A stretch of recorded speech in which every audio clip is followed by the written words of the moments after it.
Hello, this is Aaron West. I am the author of the A24 New Wave. In this book, I look at A24's output and I make the argument that we are in a new wave movement right now. A24 plays a major role. This book has a supplemental podcast where each episode is a brief conversation about an A24 related topic, whether an actor, director, or even a genre. As I continue research for the book and conduct interviews, I expect to record podcast episodes with people involved with the company. You can find the podcast at cinejourneys.com or wherever you find podcasts, and we are proud to be members of the Someone's Favorite Productions podcast network. Hey, this is Jason Kleberg from the Force 5 podcast, a show that forces a guest to come up with a movie-themed top 5 list topic, and then we reveal our picks on air. Top 5 heist films, top 5 tearjerkers, top 5 movie dogs. Every show you'll be asking yourself, what would be on my list? Guests include directors, screenwriters, actors, podcasters, musicians, authors, and even a professional wrestler. Subscribe to the Force 5 podcast, and you won't just be a listener, you'll be a list nerd. The Force 5 podcast, available wherever you're listening now.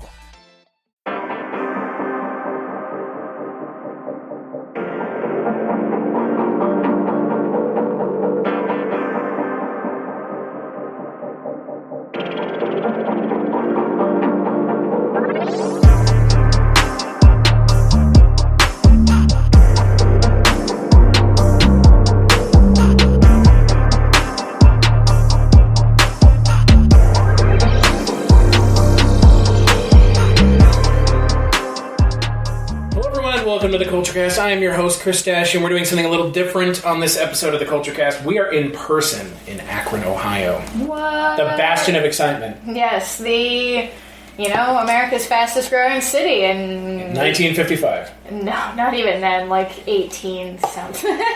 18? No. It was like whenever rubber became really popular here, so probably around like the 1900 mark, right at the turn of the century, sort of. So a long time boom. ago. Yeah, we have not been America's fastest growing city in I couldn't tell. a lot, not even any of the generations that are in my family who are alive. Well, there you go. So if you can't tell by that other voice that is not mine, I am joined by Jess Byard, award-winning screenwriter. Hello. Hi, we're in the same room for once. This is the first time that we have ever recorded a podcast in person together because my wife and I went to visit Jess and her husband in Akron. Lovely Akron. Lovely Akron. You came on the last nice weekend. I guess so. I mean, I don't mind the cold, but I know you don't like the cold. No, I hate it. It makes my bones hurt, and it makes my seasonal depression hurt. Oh, wow. That, I think, is just everyone in general. Yeah, but no, it's been like a nice... 65, 70 degrees? It was rainy when we got here, but it's been good other than that. Yeah. Nice little walkable neighborhoods we have. Yeah. Went and saw some interesting things. Went and saw where Jeffrey Dahmer killed someone. Yep, and used to live. If you did not know, Jeffrey Dahmer was originally from here. Yes, he did most of his killing in Milwaukee. Fine. Almost all of it. That we know of. But he went to school about a half an hour from where I live, and he murdered his first victim, Stephen Hicks. No relation. And no relation to me. Yes, my maiden name was Hicks, but nope, not related. And I took them to see that, as well as the Cleveland Curiosities shop, where they had all kinds of things, all kinds of dead animals, including a Jeffrey Dahmer pen that is gracing my backpack now. Yes, so. Jeffy D. Jeffy D. That's what you should have put on the hashtag. Yeah, hashtag Jeffy D. But no, on this Kulturecast, other than talking about the lovely city of Akron, we are going to be talking about the Disney Channel original movie from 1998. If you are a millennial, there is no doubt in my mind that you have seen this film. Maybe you don't remember it, but I guarantee you've seen it. We're going to be talking about Halloweentown. Yes. No. Come on, Mom. It's just one cookie. Not before dinner, Sophie. Marnie's right. You never let us do anything fun. Oh, you can have a cookie after dinner. I want that cookie. I really want that cookie.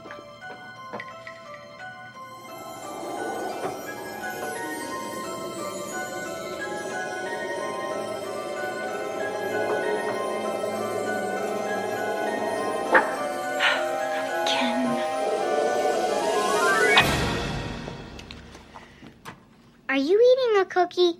Oh, go sit down. Good thing she doesn't like liver, dear? Mother. Grandma! In here.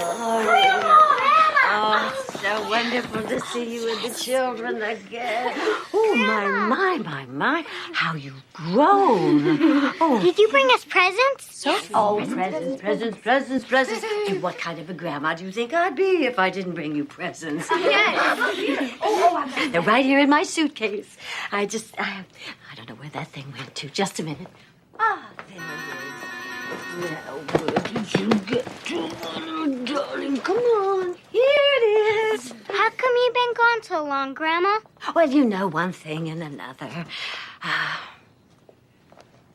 But the important thing is that I'm here now. It's great. It is great. I remember this movie came out in 1998? Yeah, so it would have been 8. I remember, vividly sitting at my Nana's house, in eager anticipation, because we had Disney Channel at the time. And it was when I was a kid, sometimes we had it, sometimes we didn't. Because at the time, you had to pay for it, actually. Yeah. It was not just in your they make that cable. joke in the Santa Claus. It's like, we're getting the Disney Channel now. Right. It was a thing. And so we had it at this time, and at the time, Disney Channel had a lot of really good original programming going for it.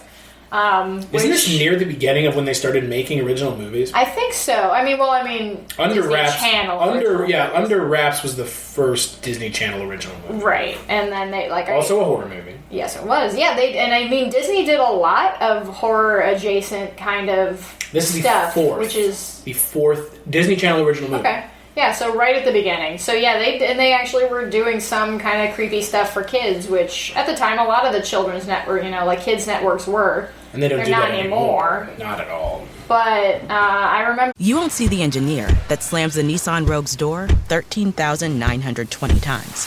Or the corrosive chamber that simulates 15 years of life in 5 months. Or the Rogue heat-baked for over 300 combined hours.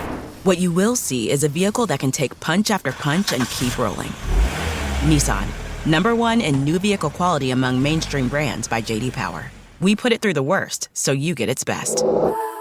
For J.D. Power 2025 U.S. Initial Quality Study Award information, visit jdpower.com/awards. Awards based on 2025 model year. Newer models may be shown. Hello, my name is Kevin Tudor, and I'm one of the 3 hosts of Almost Major, a film podcast dissecting many major indie studios and the films they release. Every week, myself, Charlie Nash, and Bryden Doyle discuss overlooked, forgotten, or bona fide classic indie films via studio-specific miniseries. We've previously covered numerous films from Artisan Entertainment, Lionsgate Films, and New Line Cinema. Titles including The Blair Witch Project, American Psycho, Dogville, But I'm a Cheerleader, Saw, Requiem for a Dream, and Ringmaster. You know, the Jerry Springer film. Anyways, we have a fun time every week, and we hope you will join us. Subscribe to Almost Major wherever you get your podcasts. Now proudly a part of the Someone's Favorite Productions podcast network. Vividly sitting in my Nana's house, waiting for Halloweentown to Halloweentown. start, and then I watched it every year, pretty much after. As a kid, I watched it every year up until I was probably a teenager, and then us revisiting it is probably the first time I've watched it since I was 13 maybe. So it's almost been over a decade. Yeah. Yeah, it's it's one of those things where now as a millennial. Well, maybe we've been millennials technically this whole time, but as millennials, we're rediscovering things from our childhood, like Xenon. That was another thing. Yes. Xenon, Girl of the 21st Century, which was the next Disney Channel film that they made after Halloweentown. But it's one of those things where, I remember watching it as a kid, and now I've seen it now as an adult, and Halloweentown holds up. It does. It really holds up. Yeah, so it's directed by Dwayne Dunham. It's written by John Cooksey and Ally Matheson, based off of a teleplay by Paul Birnbaum. And the reason I'm mentioning the particulars, some of these movies, they wouldn't really deserve it, but it's because it has Debbie Reynolds in it. Oh, yeah, Debbie Reynolds, for sure. And Judith Hoag, who played April O'Neil in the first Teenage Mutant Ninja Turtles movie. And because we are sitting in Akron, Ohio right now, I would be remiss to not mention that Mark Mothersbaugh. Exactly. did the music for this. Which is insane. If you don't know who Mark Mothersbaugh is, he's basically the founder of Devo. And he did music for... and he's done tons of music for... he did it for the Thor Ragnarok. Yeah, for Thor. Yeah, he's all over the place. But yes, Devo is from here, and so... And weird, Ohio's actually kind of like mixed into this movie a couple times. Mark Mothersbaugh is there, and then right towards the beginning of the movie, the little brother mentions Cleveland, and they ask him, they're like, what? And they're like, what? I hear it has a good school district, because he's like a little nerd. I can tell you right now it doesn't. Yeah, maybe it did in 1998. I don't know. Yeah, maybe 2 decades ago now it would have been something of value. But yeah, no, the cast is kind of the. I would say the cast is like the big thing about this movie. Yeah, like Debbie Reynolds. So. I mean, you don't get much Singing more in the Rain, famous than Debbie Reynolds for a made-for-TV movie. No, especially, and it's a made-for-TV movie that for again, kids like on Disney. Yeah, it's a made-for-TV movie that's never been released. Like on a DVD, lot of stuff right? from like that era of Disney has not, like original programming hasn't been properly released. Like we've been, like a Blu-ray or something. Like we've been talking about So Weird, and I've been like watching episodes of that, and yeah, it's the same thing. It never got like a proper release. Now they're all going to be on Disney Plus because, much to the chagrin of a lot of people who are like Disney. I guess Disney Plus's Twitter account is like tweeting out everything that they're going to have on there, right? And like stuff that people are like, you made what? Yeah, exactly. Like the trailer I just showed you for Meet the Deedles. Meet the Deedles. A surfer movie where they go to Yellowstone that has Dennis Hopper in it. Right. And Robert Englund. That you hadn't heard of until I showed that to you. Right, no, I hadn't. Yeah, but it's going to be on Disney Plus. And see, but I would watch it. I mean, I'm excited about that, though, because... like the weird that stuff. That era, that specific time period in Disney with the Disney Channel. Yeah. Which is separate, that wasn't a Disney Channel movie.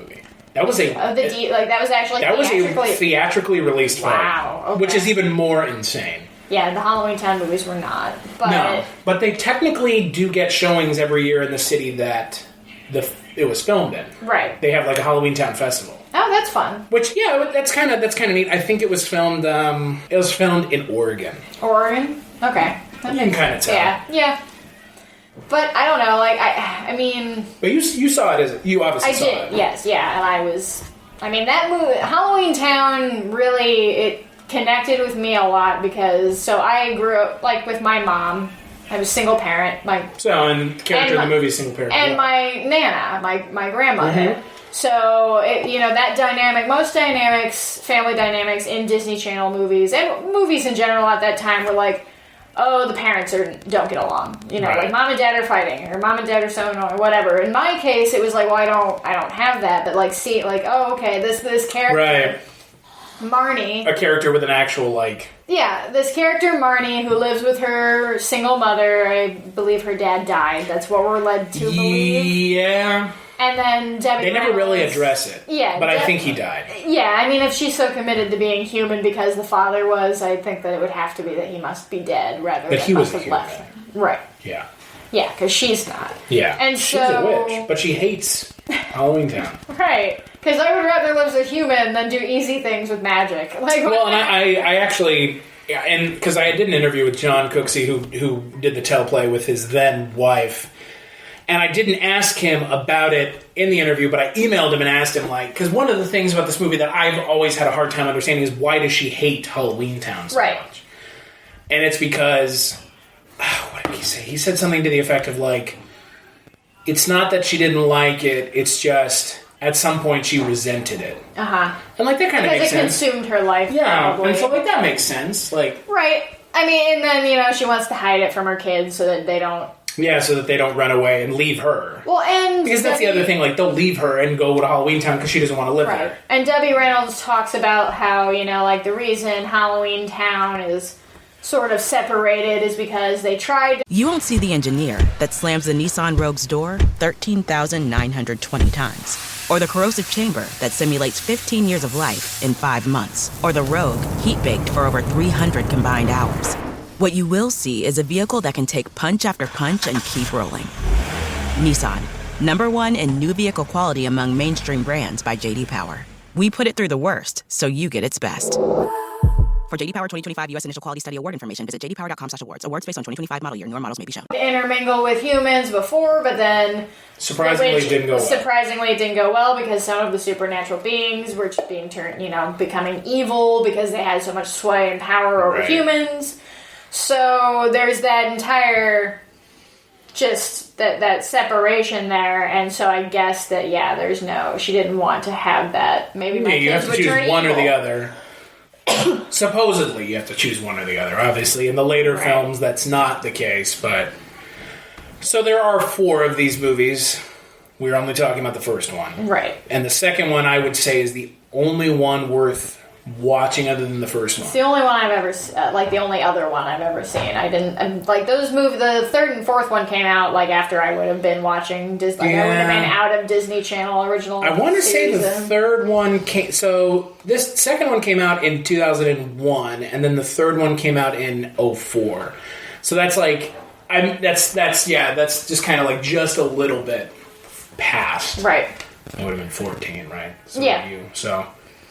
But yeah, it's so rewatching it for the first time in let's just say 15 years. Right. What did you think coming back to it?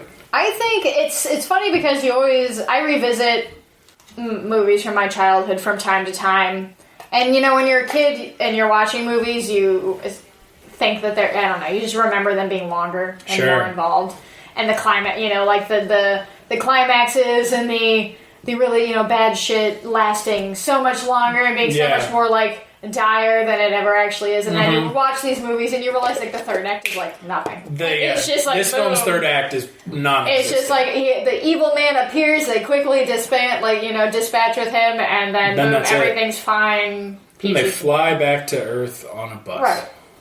But, so, I mean, that standard kid movie... That makes sense. You have a short run time because but to be fair, it is still 3 minutes. Is it? Something like that. Oh yeah, so it's not even. It's almost an hour and a half. Yeah, it's an hour and 20-some minutes. Sure. Which is not long, especially compared to. But would have been what when they showed it on TV? Did they show it without commercials? I don't think they would have. No, I don't remember how Disney Channel aired their movies. I think if you watched it on the night that it aired, maybe it was without commercials. But after the fact. And then after the fact, it took up a 2-hour block. Yeah, exactly. Yeah. But half an hour of ads. Revisiting it, I still want to live in Halloweentown. I was taken when I watched it. I was like, I remember all of this shit. I've not watched it in 15 years, but I'm just it's hitting me all. The atmosphere, the whole, just everything about how they set up Halloweentown. And yeah, it looks like they're wearing just basic costume. The witches' costumes are whatever Halloween. The budget is not. It's a made-for-TV movie. No, but it's fun and it feels real. It has a very textured, tangible feel to it. And I think that, Kimberly J. Brown is Marnie's character is probably... Marnie and Sophie, quite honestly. The little sister. Sophie. Oh, Jesus Christ. She became a Olympic Taekwondo. Yeah, I think something like that. That's crazy. Yeah. But both of those characters, in particular Marnie, because she is our lead character, and basically the gist is, she's 13 and her mom doesn't let them participate in Halloween because it's like a Harry Potter thing, right? She's turning the age now. You need to that you are now, and honestly, this movie is all about it's about teenage, it's about growing up, preteen girl figuring out who you are, you know, all that happening, but Marnie is depicted, I think, in a really good.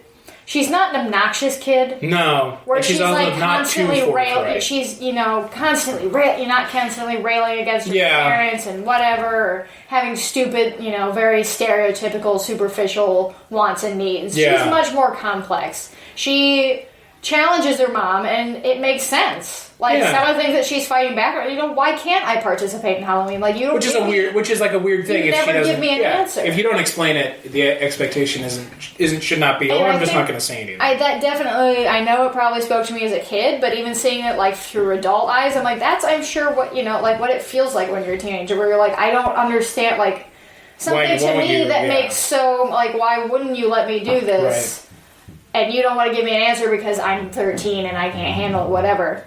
So I think that this movie really holds up, and it's definitely, it doesn't feel dated as in It's not like The Tingler, which we saw, right? Where they're just calling a woman deaf and dumb. Right, exactly. It's not. It doesn't feel dated in like a bad way. Sure, there's like a character where it's like he's a werewolf hairdresser and he's definitely doing some baby like Austin Powers stuff.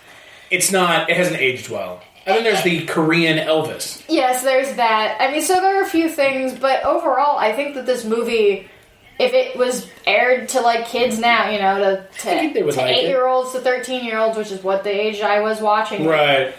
I think it would speak to them, and I think that it would be a good movie for them. Like, I think it is very much, especially for girls. Like, that's these characters, like Marnie. Yeah, because the male character in this movie is not good. Marnie spoke to me as a kid. Like, I was the kid who liked all the creepy stuff and the weird stuff, and I didn't, you know... Like the kid at the beginning, Marnie likes all the creepy stuff. Shut up, kid who's at my house. Right. Like, why are you interjecting? Don't be mean to me in my own house. Why are you what interjecting into my family's business? You are a visitor here. Right, and so that spoke to me, the fact that there was a family dynamic of a mom and a grandmother versus a mom and a dad, which, you know, that just everything about this movie is, like, it's a good package. Like, it is the right length. It's, the story's, I mean, it's a well-written script. Yeah, for a kids movie, like, it's not it doesn't too feel, cheesy. and it doesn't feel like, too pandering. Right, it's not like, yes, it has a happy ending, and yes, it's, you know, about you learn lessons about, you know, respecting boundaries and also being yourself and da-da-da-da-da-da, but the acting's obviously great because you have a talented cast. Like, even the kids are great. The brother's annoying. But he's supposed to be. Yeah, I think... You're dweeby, nerdy, like, math and science. Like, we just, like, you know... So, I think my issue with the brother character is it's too much. It's like a stereotype too far. Well, so I don't know if you've watched it. One of my favorite movies as a kid was The Page Master. Yeah. And so Macaulay Culkin's character in that is like, you're like, statistically, I could die. Yeah. And it's that character, but more so. And he never grows out of it, really. Yeah, and that's like not a real kid. Like, no actual 8-year-olds like this. No, and I mean... Like, not even close. Exactly. Like, this kid is like a little boy genius, basically. Yeah. And he's like, oh, it's irrational to think that you would have magical powers. That doesn't make sense. It must just be... Yeah. And you're like, God damn. And I like this movie a lot. It is my film of choice when I get high. I have seen it like 10 to 15 times in the last 2 months, at least. But the brother character always rubs me the wrong way. Because it's just, it's... Does he feel unneeded? It's not that he feels... Well, he feels unneeded because he doesn't add anything. And I think that there doesn't need to necessarily be 3 kids. He's almost like... He's the straight man in the film. Yeah, but he's not like... He's like a little Rick Moranis. He's just a little Rick Moranis. Yeah, but Rick... Yeah. He's just... He's not endearing. No, he's just like, you just want him to shut up every time you talk. Because he's not, like you said, he's not adding anything to the movie. He's not... No. And I mean, I guess he's just there to, like, you know, to battle against Marnie. And then at the end, it's like, oh, he could be a warlock. He is, yeah. He's a warlock, too. Right. Yeah, he's my only issue with the movie. Because I just don't like his character. And it's not that he's poorly... it's not a matter of being poorly written. It's just too much of the comedy of the film goes through his character. Right. And you know what I mean? Yeah, I would agree. I think, like, Sophie could have had more, like, of that... Yeah. I mean, you know, she's, like, the littlest one, but... But she's also, like... She's also the most in tune with her power, like, at that point.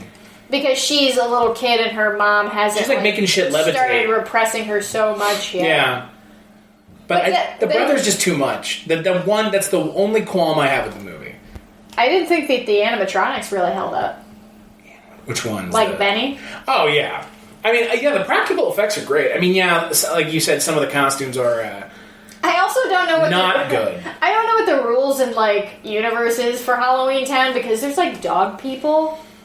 And like the lady in the fitness class where it's like the bulldog face people and the cat instructor. I don't know what that. I don't know what that is. The pincushion lady. Like, why is there a pincushion person? Why is that a thing? Yeah, the mayor's like assistant. Yeah, Caliburn or what? Well, he's not even anything, right? He's just a warlock. He's just in the But he's not like he doesn't have anything else. No, his deal was just like he thought that he's your Voldemort type, where it's like.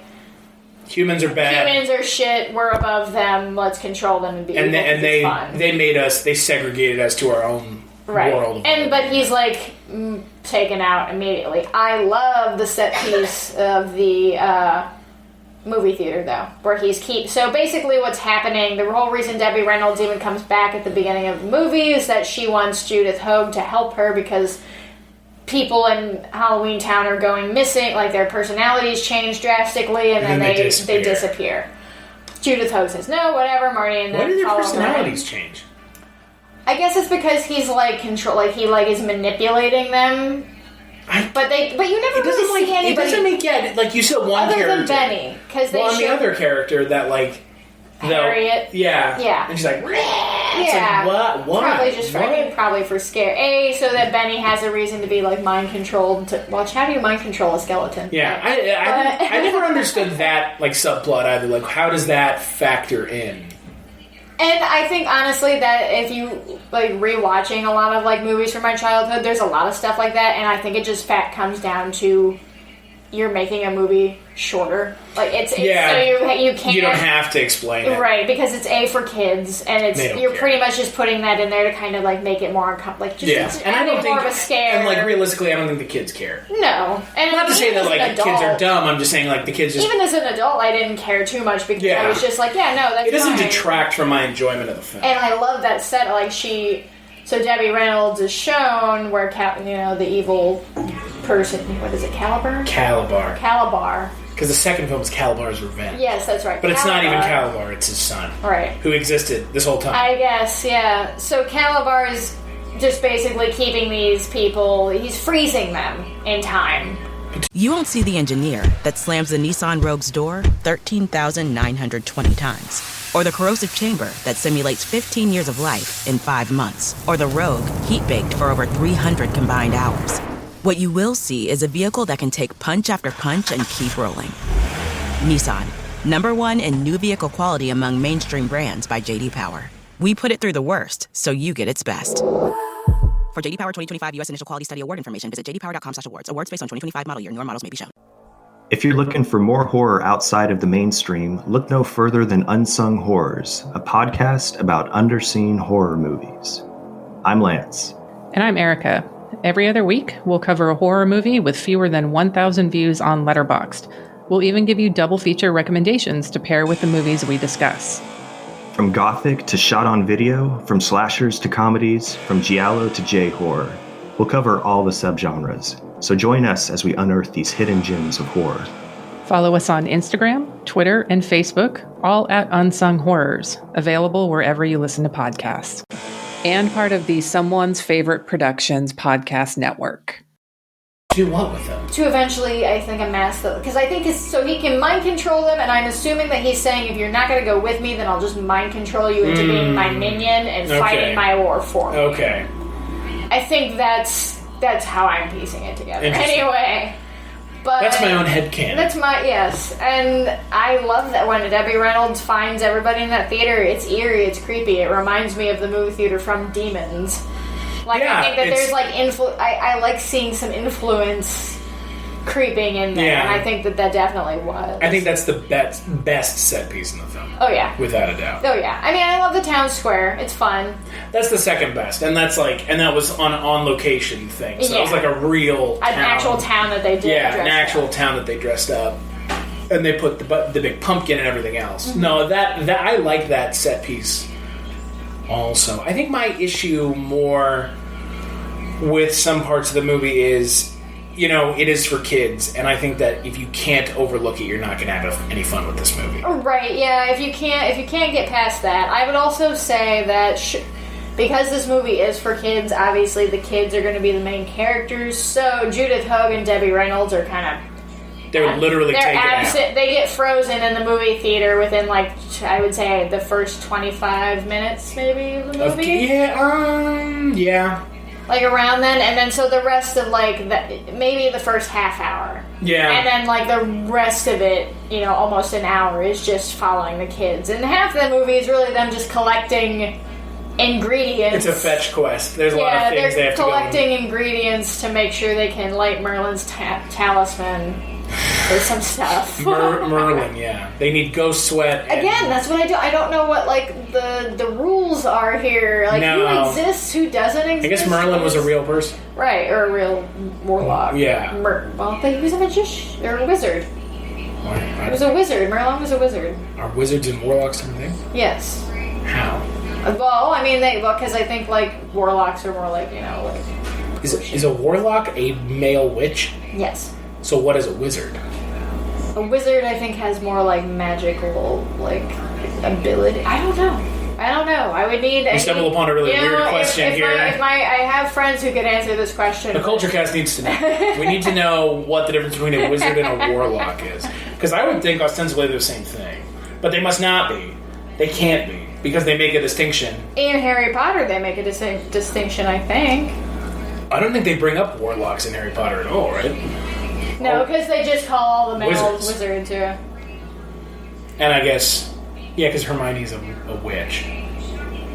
It said... I think okay, so some of these things say that they can be... Interchangeable, but then other ones say that there's differences between wizards, warlocks, and sorcerers. Really? I don't know. Whatever. It depends on the... Calabar is a warlock. Because he says as much. Right. He says as much and Judith Hoag says as much. Right, and I like the actor who plays him. I do too. He's really good. I wish he would... You know what he reminds me... Have you seen Pete's Dragon, like the 70s? Mm-mm. So there's the sort of villain. He's mostly just like a shrewd businessman. Sure. And he reminds, like, his, like, look and everything reminds me a lot of that. So I wonder if that's a little bit inspired. Yeah, because he's like, because he's supposed to be like kind of like a.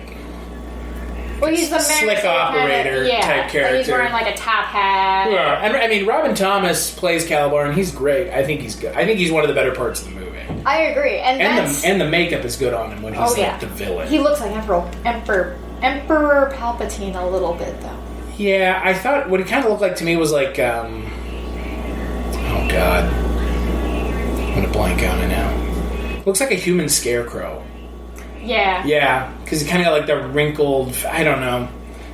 I like him a lot. I mean, again, the issues with the movie are more. I, as an adult, would have liked to see more of the adult actors. Now, right. I'm sure as a kid, I would have been like, no, I don't give a shit about Debbie Reynolds. Who cares? Yeah. Like, I don't know any better. But now, Kimberly J. Brown's great. I would like to see this movie with a little bit more budget and a little longer. Like if they, an actual did it, like feature, like an actual feature-length film with a little bit more like, production power behind it. Well, if they're not going to make a sequel to Hocus Pocus, they're never going to make a sequel. Oh no. Well, I mean, or a remake. I mean, honestly. Then they did do a sequel to Hocus Pocus.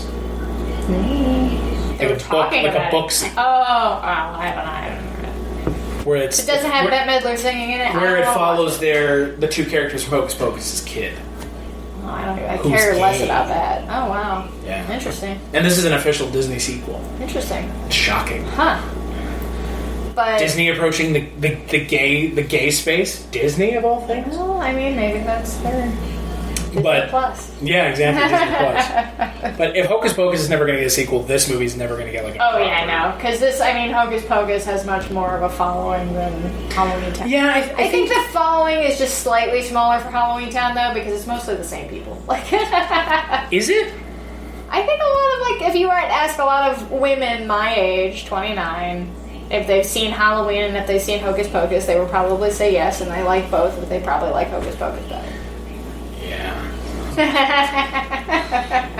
Hocus Pocus is, It's just it's just a bunch of... You won't see the engineer that slams the Nissan Rogue's door 13,920 times.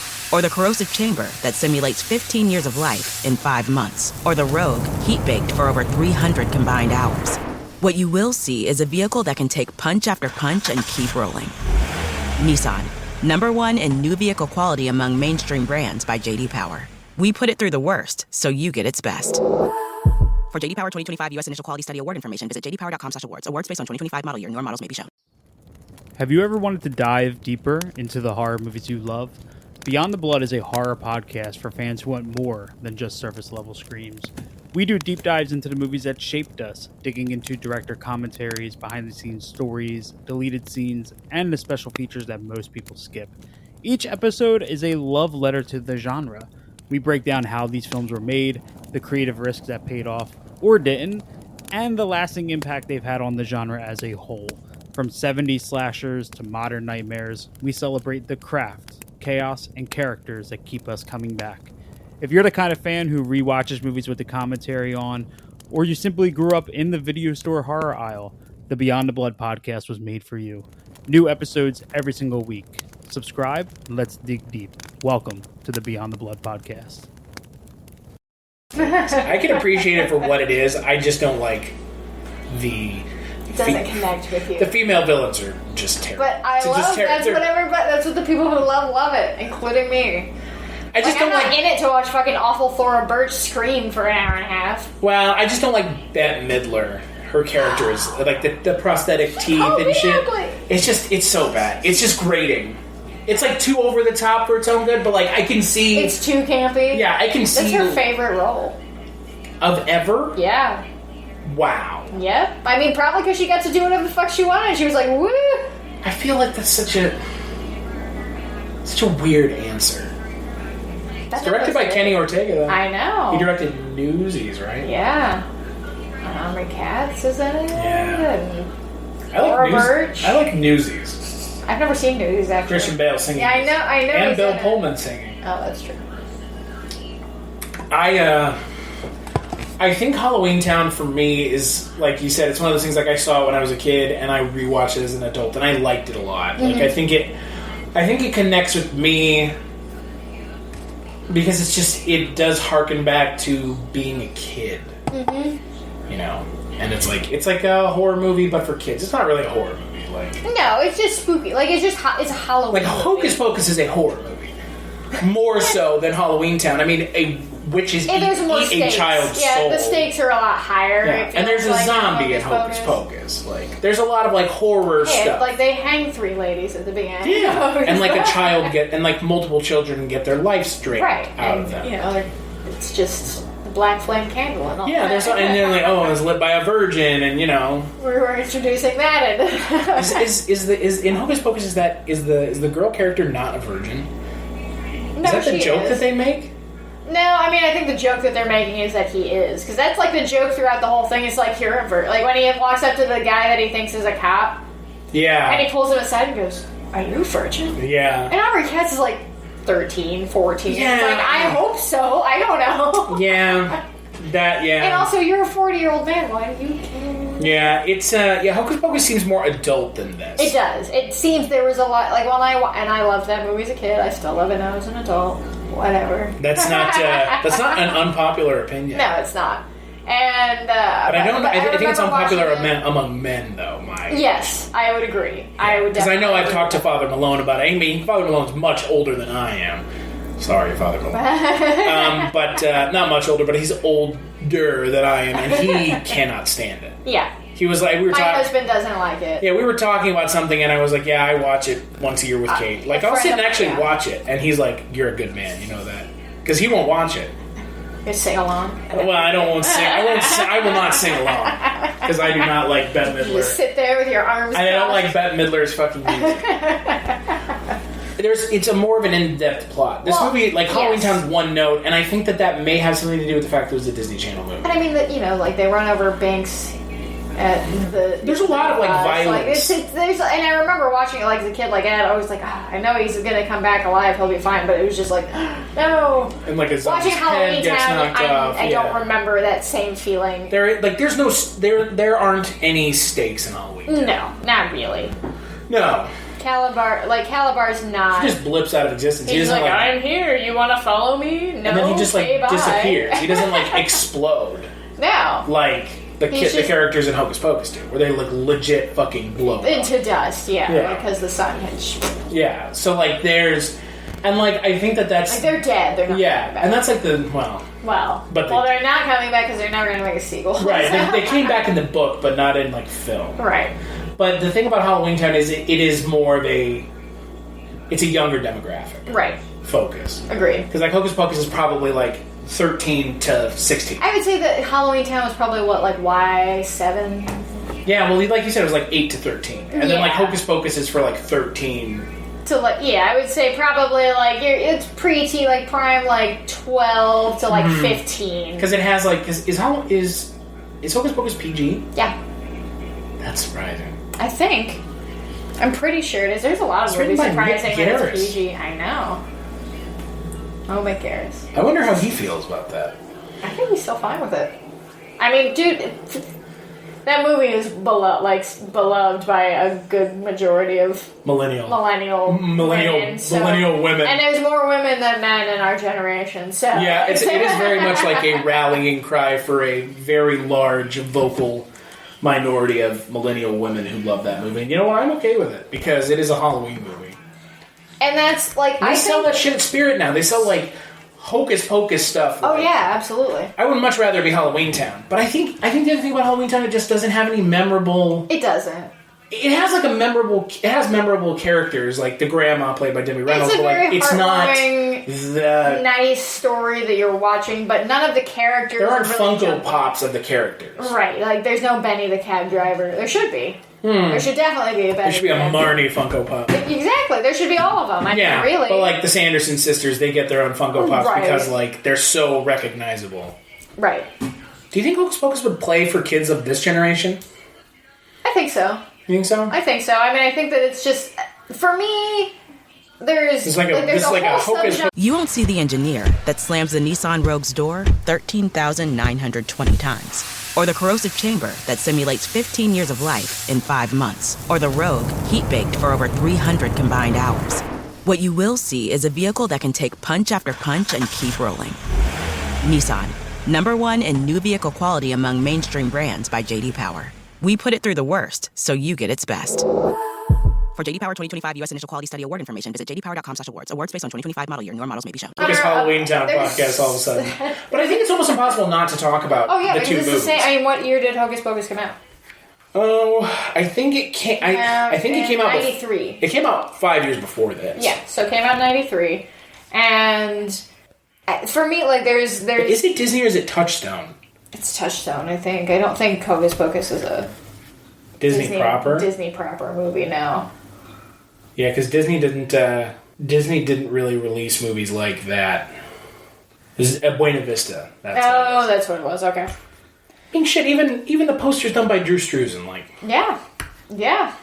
I think like the thing about Hocus Pocus is like it was a film that came in theaters as well. Like the thing about Halloweentown is like the budget is way lower. And I had it on VHS. I never had Halloweentown. Well, yeah, because they never released it. Right. Or maybe they did. Maybe they did have it on VHS. I don't. But it never got like it was a. I never owned it on VHS. Like I recorded it on a VHS. Sure as fuck's not on like DVD or anything. I don't. But it's coming on Disney Plus. But Disney Plus, and it fits perfectly. Like Hocus Pocus, Halloweentown. My mom's dating a vampire. Have you seen that? Yeah, I have. It is awful. All fit into this. Is it Rhea Perlman? No. Caroline Rhea. Yeah. Is the mom. Yeah. And then it's David Carradine from... Robert Carradine. The one from Revenge of the Nerds. You know, a movie that's aged really well. Oh, God. Because there's a full-on rape scene in that movie. Played for laughs. Yeah. Yeah. Robert Carradine. But I love the subgenre of, like, kids... like, Halloween movies is what I like. Halloween movies or kids' Halloween movies? Just Halloween movies about Halloween, that are like set in that that just totally create that Halloween atmosphere. Is a thing. Yeah. Not in because Hocus Pocus set at Halloween, Halloweentown set at Halloween, and they all have that color that like everything's set up to be like it's a very obviously Halloween in this town. Orange, fall, place. Yeah.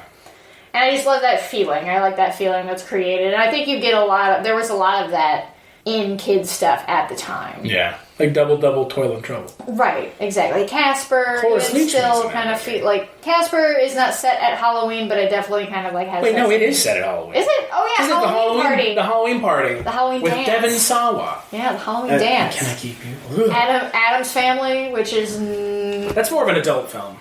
That's true. That's but I watched it as a kid. That's very similar to the Brady Bunch movie that came out. It's like paying homage. Sexier. What, Addams Family? Yeah. Or Brady Bunch? No, Addams Family. No, Addams Family, but it's like paying homage to the source material, but at the same time kind of sending it up. Oh yeah, it's creating its own its own version. I mean, that's the. Some people don't even realize the Addams Family was like a show, actually. Or even a comic, like a one-panel comic way back in the day. They didn't even have names other than just the Addams Family. But now, like that specific Raul Julia, Glenn Close. Is it Glenn Close? No, it was Angelica Houston. They are Gomez and Morticia. Yeah, no one remembers the original. Like this new Addams Family movie, I don't want. Who plays them in the original show? Sean Astin's dad. But I can't remember what his... If Father Malone is listening to this, he just fucking rolled his eyes. I could hear it in Las Vegas. His name and John Astin. John Astin, yeah. He's in The Frighteners. Yes, he is. A film that Mike White doesn't like. I don't like it either. We've been talking about Charles Starkweather all weekend I've been here. And that movie has essentially Charles Starkweather in it. It sure does. Played by Jake Busey. Oh, yeah. And, what's her name? The mom from E.T. Right? Oh, yeah, uh-huh. Isn't she in that movie? Mary Jo... Nope, that's Dee Wallace? Yeah. No. Yeah, oh, God.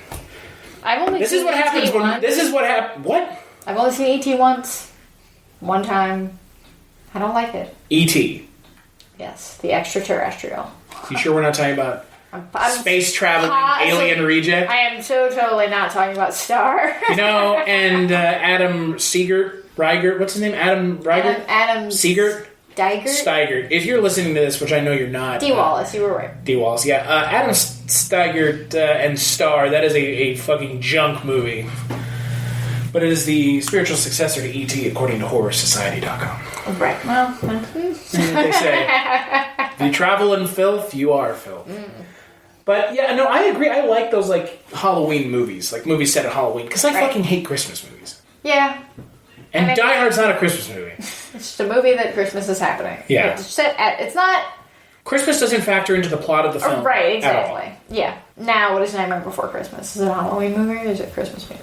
I think that it's a Christmas movie because it takes place more at Christmas time than it does at Halloween. I think it is the weird exception to the rule that it is both. That you can watch both. It is I think you can watch both, but I don't know. Like, there's too much snow and Christmas happening for me to watch it before winter time. But also it's set in Halloweentown.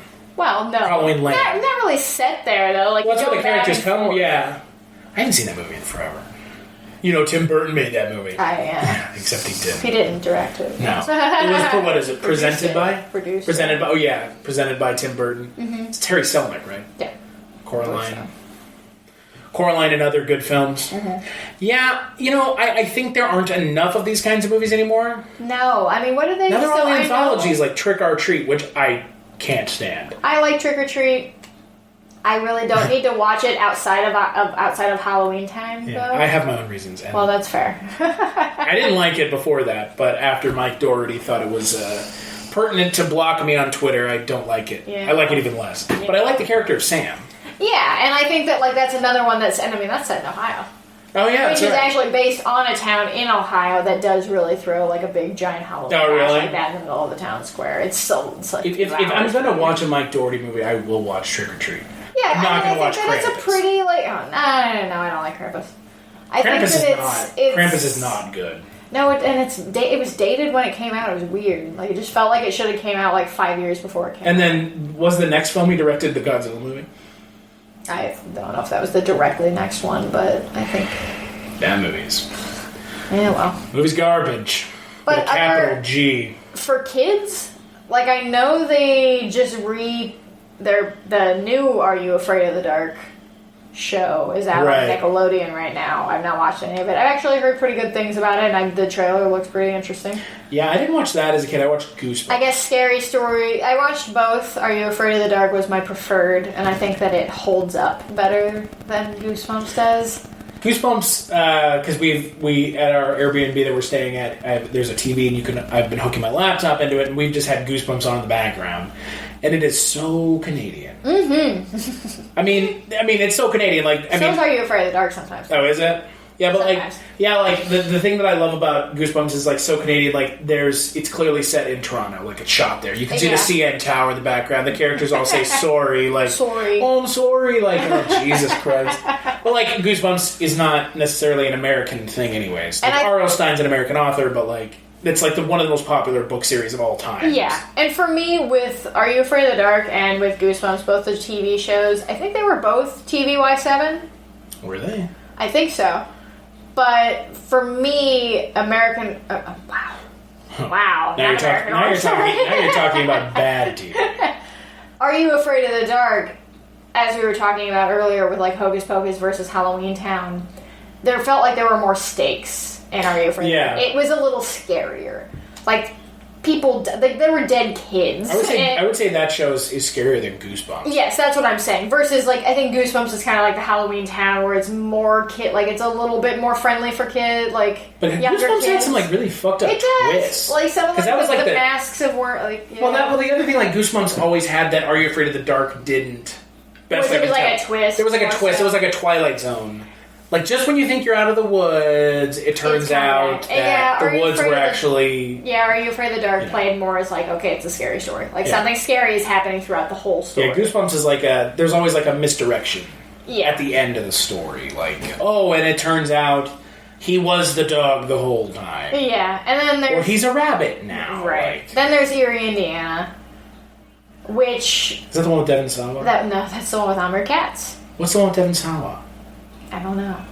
I know that he was in Casper and Final Destination. Wasn't there was... Limp Bizkit's The Fanatic. Limp Bizkit's own. I thought that Devin Sawa was... Maybe I'm thinking of Erie, Indiana, and I'm thinking of Omri Katz. Yeah, Omri Katz was in that. And that one was much more like... It's somewhere in between, I think, Goosebumps and Are You Afraid of the Dark, but it like teeters a little bit more in like the absurd. Erie, some of the stuff is just like kind of like just like really is Omri Katz the main character? Yeah. Oh. And he just lives in Erie, Indiana, and a bunch of weird shit happens there. Erie. Yeah. I mean, that's a real place. I don't think Omri Katz lives there. No, not actual Omri Katz, but his character did. But so I know that the new Are You Afraid of the Dark is out, and I've heard pretty good things. But other than that, we don't really make stuff for scare. Like, we don't make Halloween stuff or spooky stuff for kids anymore. No, and it's unfortunate because, I mean, look, you know, I my wife and I want a kid at some point, and, like, it's not that I wouldn't show them Nightmare on Elm Street, because I'm sure I will. Probably at too young of an age for them to really appreciate it. I saw it on a local, since you're here in Ohio, we used to have local public access television show hosts, Big Chuck and Little John, who would host late night movies. Sure. And when I was probably 10 or 11, I was at a friend's house and I saw Nightmare on Elm Street on Big Chuck and Little John late at night. So I know it was on TV and it was late at night, but I'm sure it was still like cut to hell. Like, oh yeah, of course. But even though it is public access. But my mind's filling and everything, and I was like that movie was my first like real like fucking this is scary movie. But then I was like, I want more. Yeah, and like Nightmare on Elm Street, like looking back on it, like it is, aside from Tina's death, it's like not particularly gory. Not particularly gory, but I think it's really eerie. Like, there's just a lot of weird things that happen. Like the tongue out of the phone, like being sucked into the bed, and like seeing the body Tina bag. later on, like slowly deteriorating, like every time you see her in the body bag. Yeah, in the body bag. Yeah, like it's, you know, it's one of those things where, like I was saying, like I'm not sure I would show my kid Nightmare on Elm Street at like 5, right? Like 10. Yeah, but like it would be nice to have like something to show them. Something to like watch. Halloweentown, like kind of like a primer. Like, let's watch this, see how you like this. Scary, like just training wheels. Yeah, because like Goosebumps is I don't remember finding Goosebumps scary. I didn't, but I do remember finding Are You Afraid of the Dark scary. Like, there are episodes that... You won't see the engineer that slams the Nissan Rogue's door 13,920 times. Or the corrosive chamber that simulates 15 years of life in 5 months. Or the Rogue, heat-baked for over 300 combined hours. What you will see is a vehicle that can take punch after punch and keep rolling. Nissan, #1 in new vehicle quality among mainstream brands by J.D. Power. We put it through the worst, so you get its best. For J.D. Power 2025 U.S. Initial Quality Study Award information, visit jdpower.com/awards. Awards based on 2025 model year. Newer models may be shown. Hello and welcome to Tumbleweeds and TV Cowboys. My name is Hunter. In this podcast, I'll be joined by a different guest each week to discuss a classic Western movie or TV show. I've been a fan of classic Westerns for as long as I can remember, and in recent years, they've become very nostalgic for me. I love the aesthetic, the tropes, and I love seeing different filmmakers' takes on them. At their best, they're incredibly entertaining, rewatchable, and some of my all-time favorite movies are Westerns.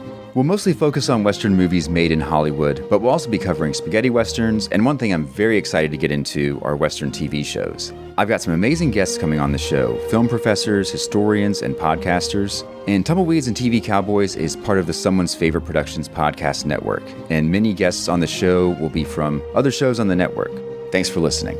I remember there... Like the pool zombie thing? That one, yes. No, I think that one is a little like... I think that one's kind of overanalyzed. The two that stuck out to me were the one where it's the two kids go to visit their grandparent. Like, they go to stay with their grandparents and they're old, whatever.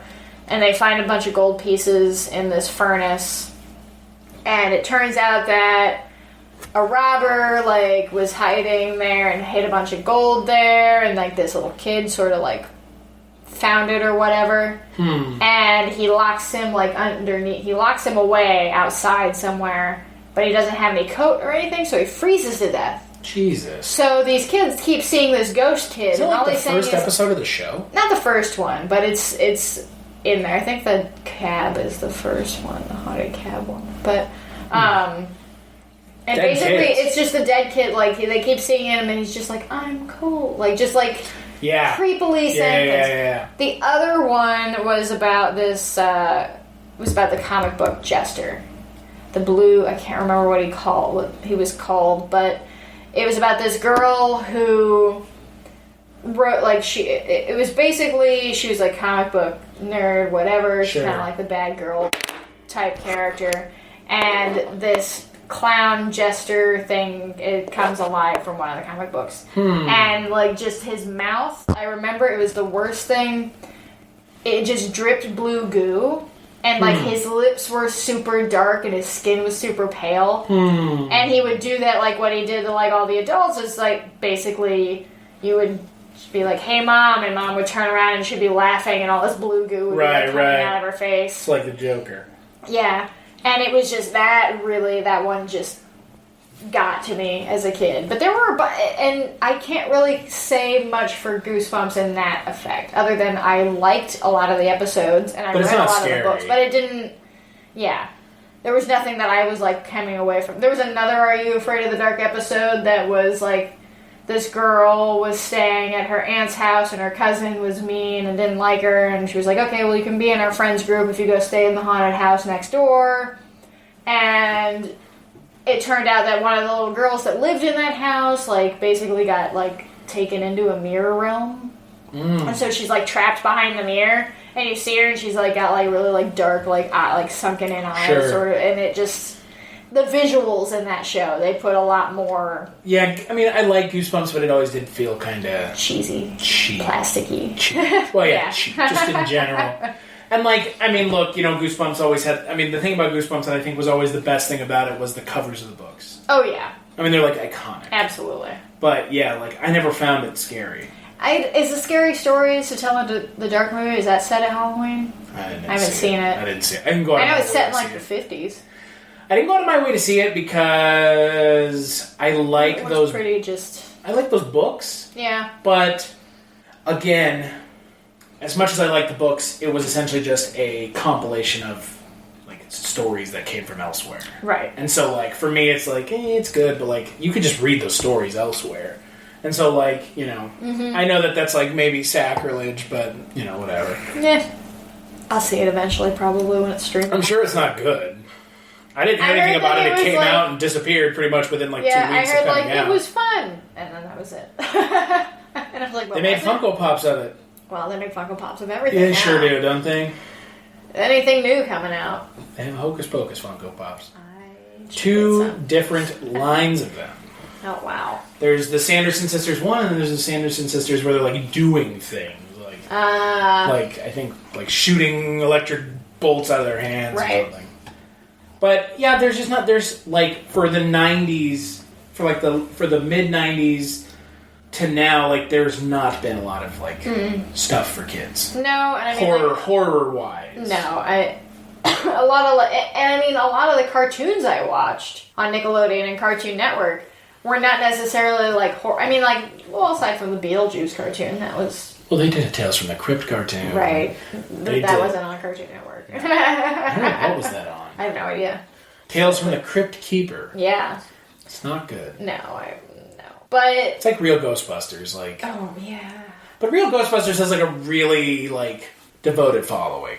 But I mean, people love that show. Look at cartoons like Powerpuff Girls. Where it's not a scary show per se, but him, the character of him is eerie, and there's something strange about him. Never seen Powerpuff Girls. Really? Okay. Real Monsters? Is that the devil character? Yes. Yeah. I know. Monsters? Real Monsters. Yeah. Okay. That's a great one. I mean, yeah. What about Bump in the Night?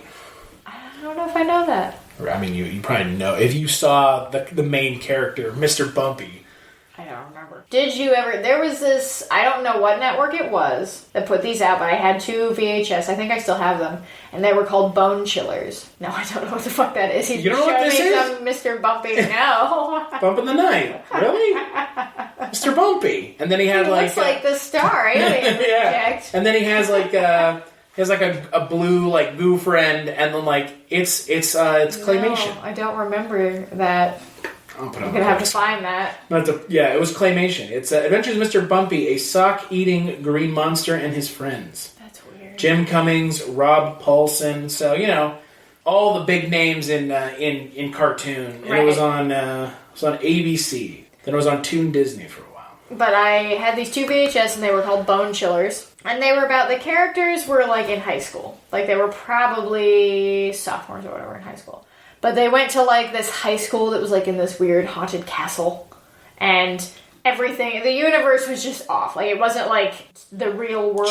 Sure. They were human. Right. But they went to school in this weird haunted castle and all this stuff. One of them that I had was This was a very popular story thread in a lot of these various shows where it was the kid would be an artist and they would draw something that would then come to life. Sounds like Tales from the Crypt. Right, Tales from the Crypt. I wish I could remember what this movie was called. Sidebar. There's this movie, I believe Jeffrey Combs is in it. But it's about this house, these people who go to this house, it's an artist retreat, various artists, dancers, writers, whatever. And that's the plot. The guy ends up, writing a comic, and then, this monster comes out of it. So, Bone Chillers was the same thing, and it was just... That was it a TV show? I don't know. I don't remember. I only had the 2 VHS of it. It must have been some kind of TV show or some just We're about to find out. We'll find out. The internet will tell us. But Bone Chillers and So Weird are the 2 things that when I mention, people look at me and go, what the fuck? Are you sure you're not talking about Mr. Bone Stripper? Nope. You sure you're not talking about that? I'm not talking about the Bone Stripper. You sure you're not talking about that? Because that's that's a previous episode. I'm pretty sure that's what you're talking about. So Bone Chillers was a book series. Okay. By Betsy Haynes. Mm-hmm. And she lives in Dallas, in the colony. And she is a horror writer of 79 novels of horror, mystery, supernatural, ghost stories, and comedies. And the show ran for 13 episodes. And it was created by Adam Rifkin. Aha. Adam Rifkin, who has done a lot of things. Yes, he has. So Franken-Turkey was the other one that I had. Franken-Turkey? Yes, it's about a turkey that's an actual horror movie? Zombie turkey. No, that was the other Bone Chillers episode I had. It was Franken-Turkey. Yeah, so this show ran for... One season.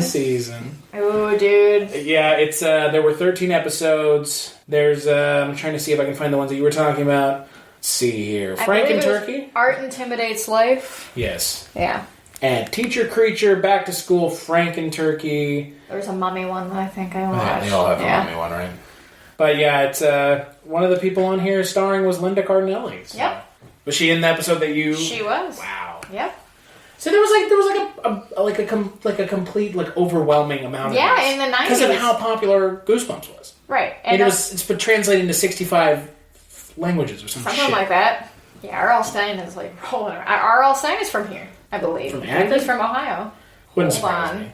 Hold on, let's call him up. Excuse me, Mr. Stein. R.L. Now we're just going to call him, Jack Black and said he played it. He is from Columbus. Haha. So yeah.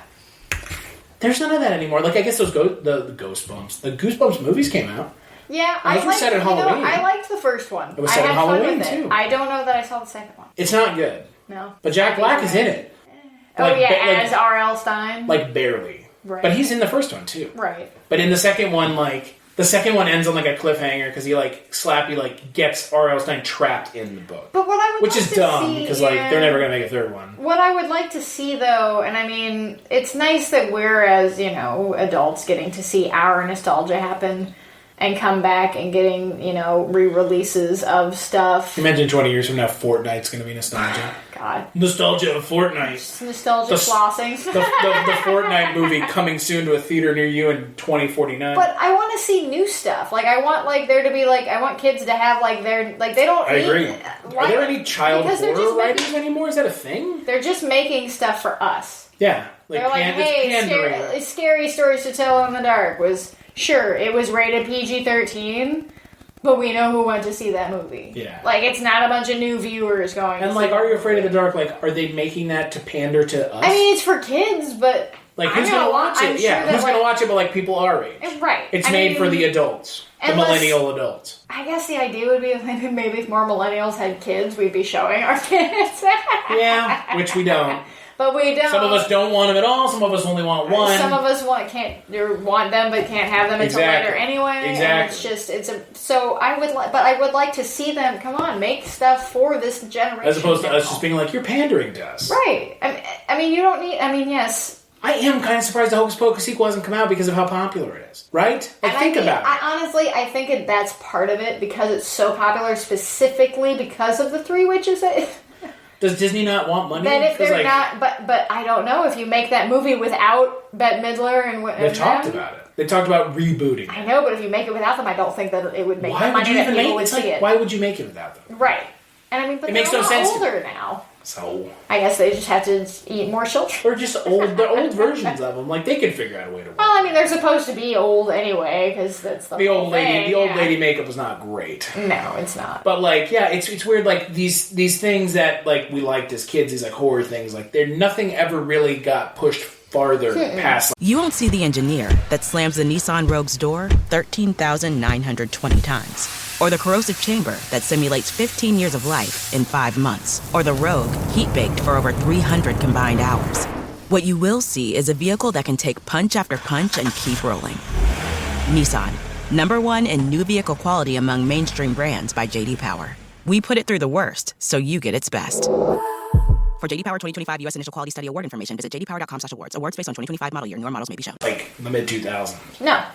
And I don't know why, because Halloweentown 2 came out in 2001, and then 3 and 4 were 04 and 07. And the fourth one is don't even watch it. I don't know what it is. They recast the main characters, so. I don't know why we don't make stuff for kids as well. It's the... I don't know. There's no horror. Maybe we're just out of touch with it, and they are, and we just don't know. Yeah, that's the thing. It's neither of us have kids, and so we're not, sitting and watching Nickelodeon and Cartoon Network and Disney Channel all day long. So we don't know if they are. But I've searched in the past for articles and things that I've written about past TV shows for kids and whatever. And I can never find much. I can find a few things that have monsters. The Scooby-Doo Incorporated came up in some searches, some of those revamped Scooby-Doo shows. But the most recent one was pretty good. I like Scooby-Doo Incorporated. That's the one where Matthew Lillard just plays Shaggy. Yeah. And Fred loves traps. You mean yes. I love traps, guys. All right, Fred. And it'll be a trap. Whatever, Fred. I don't think you know what trap means, pal. But even still, that show was self-aware. Yeah, which made it fun. But also made it for us. So, it's not for kids. No, if you're making a self-aware Scooby-Doo show. It's, Scooby-Doo or the Scooby-Doo live-action movies are pretty good. They are. Those are fun. But you know who they're written by? James Gunn. Oh, yeah. Well...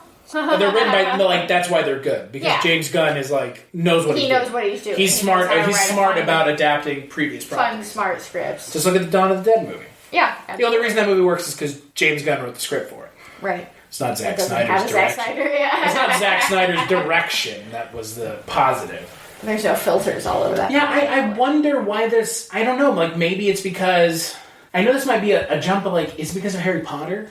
Is it because Harry Potter became so popular, and that was, the thing for, the 2000s kids and, the late 90s that kids? That could be it, maybe. And also know that, I don't know about where you... books were, the thing in the 90s. I don't know about where you went to school, but where I went to school, I definitely was in the area where they were all, anti-Harry Potter because it's witchcraft and that's the evil, blah, blah, blah, blah, blah. Did you go to Catholic school? No, but I went to, just small town Christian basic No, school. they didn't. No one ever cared. They were, and I mean, they tried to. But I also didn't read. Parents tried to get rid of the books out of the schools and stuff. Out of the libraries? Yeah. Nice. Censorship's cool. Right, and I mean, I read up to I read the first 5. I didn't finish them. See, I've seen all the movies. See, and I liked them. I don't love Harry Potter like some people love Harry Potter, but I do like it. It means something to me, but. But Are You Afraid of the Dark and that stuff means way more to me because it shaped more of who I eventually became. I always liked horror stuff. Right. So having that gateway, that's what I feel like I feel most sad for, I guess, for generations of kids right now who are 8, 9, 10, that preteen sort of area where they're starting to develop their own personal tastes and wants, and I liked creepy stuff, and but I had access to it. Did you? Of course, you have access to the internet. Yeah, everybody has access to everything. Did you watch Did you watch Goosebumps and stuff like that before you read creepy stuff, or did you read creepy stuff? I think first? I read creepy stuff first. Goosebumps. Goosebumps, scary stories to tell in the dark. See, I never read Goosebumps. But I read scary stories. I had a bunch of them. I don't know if I read all of them, but I do remember reading. I remember specific stories. I remember seeing them, but never reading them. And I liked. But I also I don't, and this is not a I loved Beetlejuice. I watched the cartoon all the time, but I had seen the movie first. I used to think the movie was scary. Yeah, and I mean it is. Scary. It's a PG-13 movie. There's parts of it that are scary, for kids. Oh yeah, and I mean I don't know. That movie sits in a weird space where it's not for kids. Not at all. But it's not. I mean, I guess you have to be an adult to fully appreciate it. Well, yeah, because you're God, I'm a child. If you want to go have, Well, Beetlejuice is wanting to fuck a child. Yeah. Winona Ryder as a teenager. Right. But not to toot my own horn, but I went from the books they were wanting us to read to adult stuff as a kid. I was how old was I in 6th grade? It would have been 11, and I was reading books for adults. Yeah, I was reading I read Stephen King.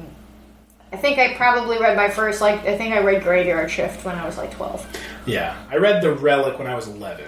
And that's not a book for kids. No, I was actually I made my mom sign me up for this book subscription. Oh yeah, where you get I get some weird horror movie book or not horror movie, horror book in the mail every month or something. Every month, yeah. Yeah. I used to read I like reading a lot. Yeah. Still as an adult, and I used to read a lot as a kid. But it was reading way above where I should have been reading. I remember. Just reading books that there's no no reason. Yeah, I think I read all the time as a kid, and I read. Kids don't do that now, which is unfortunate. I mean, or maybe they do. I don't know. I'm not going to be I'm not going to be the old man sitting on his porch and be kids today. I think honestly, there's more shit to do as a kid now. There's much more shit to do. Could you go on the computer as a kid, fucking play games with your friends? None of us could. I didn't have a computer in my house. We had a computer for a little while when I was 10, so 2000. Okay. And then I didn't have my a computer to myself until I was 14, so 2004 or 2004. Right. And it's a laptop. That was a desktop. That was a Dell desktop. And that's what I had. And it was, you know, like, yeah, I had the internet, but it wasn't like now. It's not this. Not this, not yet. Not your phone. Not I can know. look things up while we're sitting here and be like, I can get to all this information from the right. the and fingertips. If I can type fast enough, you won't even know I did it. Like, yeah. I can pretend like I just came up with it right here. Uh-huh. And so I think that, there's a lot more ways to read. Right. Now. And I think, like, I just don't think there's any, like, I think if we're talking about things that kids do, I'm not sure kids are reading. I don't think they want to. There's other things you can do. Yeah. Like, I don't blame them. Like, or reading online, like reading comics, and comic books are reading. Like, I don't care what anyone says. Oh, yeah, no, absolutely. I hate that shit. And It's not reading. Like, fuck you, it's not reading. If you read, like, a 2,000 to 4,000 word article that's like a well-written article online, that's reading. Like, yeah. I mean, what everyone if you printed it out, it would be multiple pages. Yeah, like, I really hate that shit where people are like, I don't read, I don't like reading. Like, but you use your phone. What do you think you're doing? Like, you are, the act of reading is happening. You're maybe not reading, like, a narrative piece of fiction. Or just to, like, to expand your mind in it. You're not reading, as people say, reading you're for fun. You're reading a status update. Yeah, reading for fun. Like, that's not what it is. It's like you're reading to entertain yourself. Right. Like, you can watch a movie or you can read. And I don't know what kind of, like, kids' books are out now, either. I don't know what, like, the Twilight. one with the young adult, yeah. Well, a young adult... Twilight, that's a decade-old joke. Young adult kind of got co-opted by, like, people our age, too. Well, like Twilight. Yeah. Stephanie Meyers. I mean, Twilight is like Potter. Well, Harry Potter started out as a kid. It came out with our age, though. Like, well, Harry Potter, the thing I like about Harry Potter, and the thing that, again, like, I think that Halloweentown tapped into this, and Goosebumps and everything tapped into it is, but Harry Potter really tapped into it, is it grew up with the audience. Yes. Like, the original Harry Potter came out in, what, like 97? Yeah. And so, the year it came out, those kids were growing up with it, and, like, the first book is, like, fucking 5 hours long, if you listen to it. Yeah. And then the last book's, like, 30 hours long. Uh-huh. And, like, because it's, like, an actual story now, and there's, like, some... And they're teenagers. Yeah, now. and then by the end of it, they're, like, adults. fucking adults. Like, this is, like, an 18-year-old kid. Yeah. So, like, in my So mind... you're going from an 11-year-old to an 18-year-old. Yeah, like, and that's the thing that's great about Harry Potter and stuff like that, is that it aged with the audience, and I think that's kind of something that some of these things didn't do well, is they didn't age with the audience. Mm-hmm. And they didn't have a way to. I mean, Goosebumps didn't have a way to age with the audience. And R.L. Stine tried to write some more... With the Nightmare Hour, or the Midnight Hour kind of stuff. But that was the books. Like, the shows never happened. Yeah, the Goosebumps show were always just like, the haunted mask, like... Yeah, you know what? You know what, though? There's one episode of Goosebumps that did freak me out, and it's the Tower of Terror. A Night at Tower... A Night at Terror Tower. Yeah. That one has a really stupid twist. It does. I hate that one. It does, but them being in the torture chambers and stuff. Sure. That creeped me out so much. The twist is what, like, they were sent back in time? Yeah, they were sent back in time somehow. So many of those are like... There's a couple, like, you, like, stepped into a weird alternate reality. Or, like, you are the... back out of it. What about the one where it's, like, the kid's a robot? You remember that one? No. It's like they're like at an amusement park, and it's like the kid turns out to be like what he's testing. The animatronic things. Yeah. Yeah, it's like Harry Potter and stuff like that. Like, it figured out a way to, like, grow up with the audience. Right. And, like, that's why I think Harry Potter is like it's... Goosebumps and Are You Afraid of the Dark? Well, you know what? Are You Afraid of the Dark did end up having a movie. So, yeah. So, it had the show... And then it had the movie, like, once the show was over, it kind of had this, like, other story. It's just, I think it's a made-for-TV movie. I can't remember specifically what the story is, but it actually has to do with, like, some of the kids who were telling the stories. Like, it's like something supernatural's happening. So it's finally, like, taking it away from them telling. Because they're older now, and, like, so they're not meeting for, like, the Midnight Society. Yeah, you know, when I was a little kid, I was so hoping that, like, when I was older, I could go start my own Midnight Society, and I was like, whose parents let them go out in the middle of the woods? I think what we've realized here is there is a market for something like this. Oh, yeah. Oh, yeah. There's a market. I mean, that's something that's... And I don't think it's hard to write. Like, it's something as a filmmaker, like, as a storyteller and filmmaker, I have, like, Maggie and I, my friend, we have discussed, like, in depth about kids' movies not having stakes and not being. That's why people roll their eyes at kids' movies because there's nothing to it. I mean, and then like I mentioned earlier, Pete's Dragon, like the villains in that movie are like abusive adults. Like it's something that that's something that you should be talking about because that happens to kids. Right. They are in scary situations. I don't care that you want them to be innocent forever because some of them don't have an option. Yeah. They don't have a choice. Yeah. They have to experience reality for what it is. Especially, and some of them have to do it ahead of time. And if they can't have representation to turn to, then they think they're even more of a freak than all these perfect nuclear families. And that's also what makes Halloweentown. Exactly. For me, that was I was the weird kid. Like I said, I was a weird kid who liked scary stuff, and I had the mom-grandmother dynamic versus the mom-dad dynamic. So, and I was like, this is a movie for me. I get it. I understand. It's based off of your life. It is. I'm a witch. You won't see the engineer that slams the Nissan Rogue's door 13,920 times. Or the corrosive chamber that simulates 15 years of life in 5 months. Or the Rogue heat-baked for over 300 combined hours. What you will see is a vehicle that can take punch after punch and keep rolling. Nissan, #1 in new vehicle quality among mainstream brands by J.D. Power. We put it through the worst, so you get its best.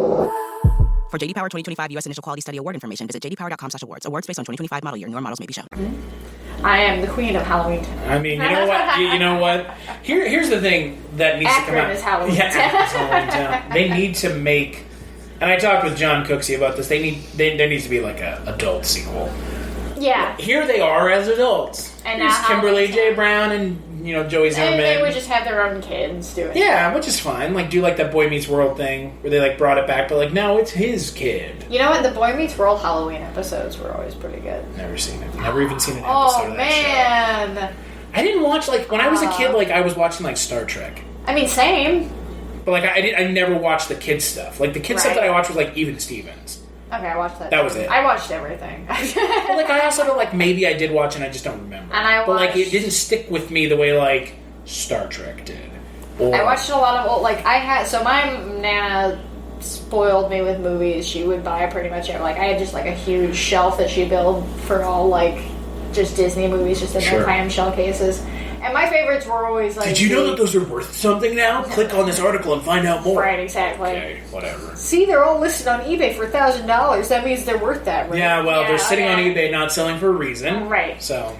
Thank you, article, but whatever. I watched all those movies, and just thinking about the ones that were my favorites, had a lot of scary shit in them. I love The Grey Mouse Detective. Still never seen And there's some, Radigan, voiced by Vincent Price, so it's there you go. Oh, is he really? Mm-hmm.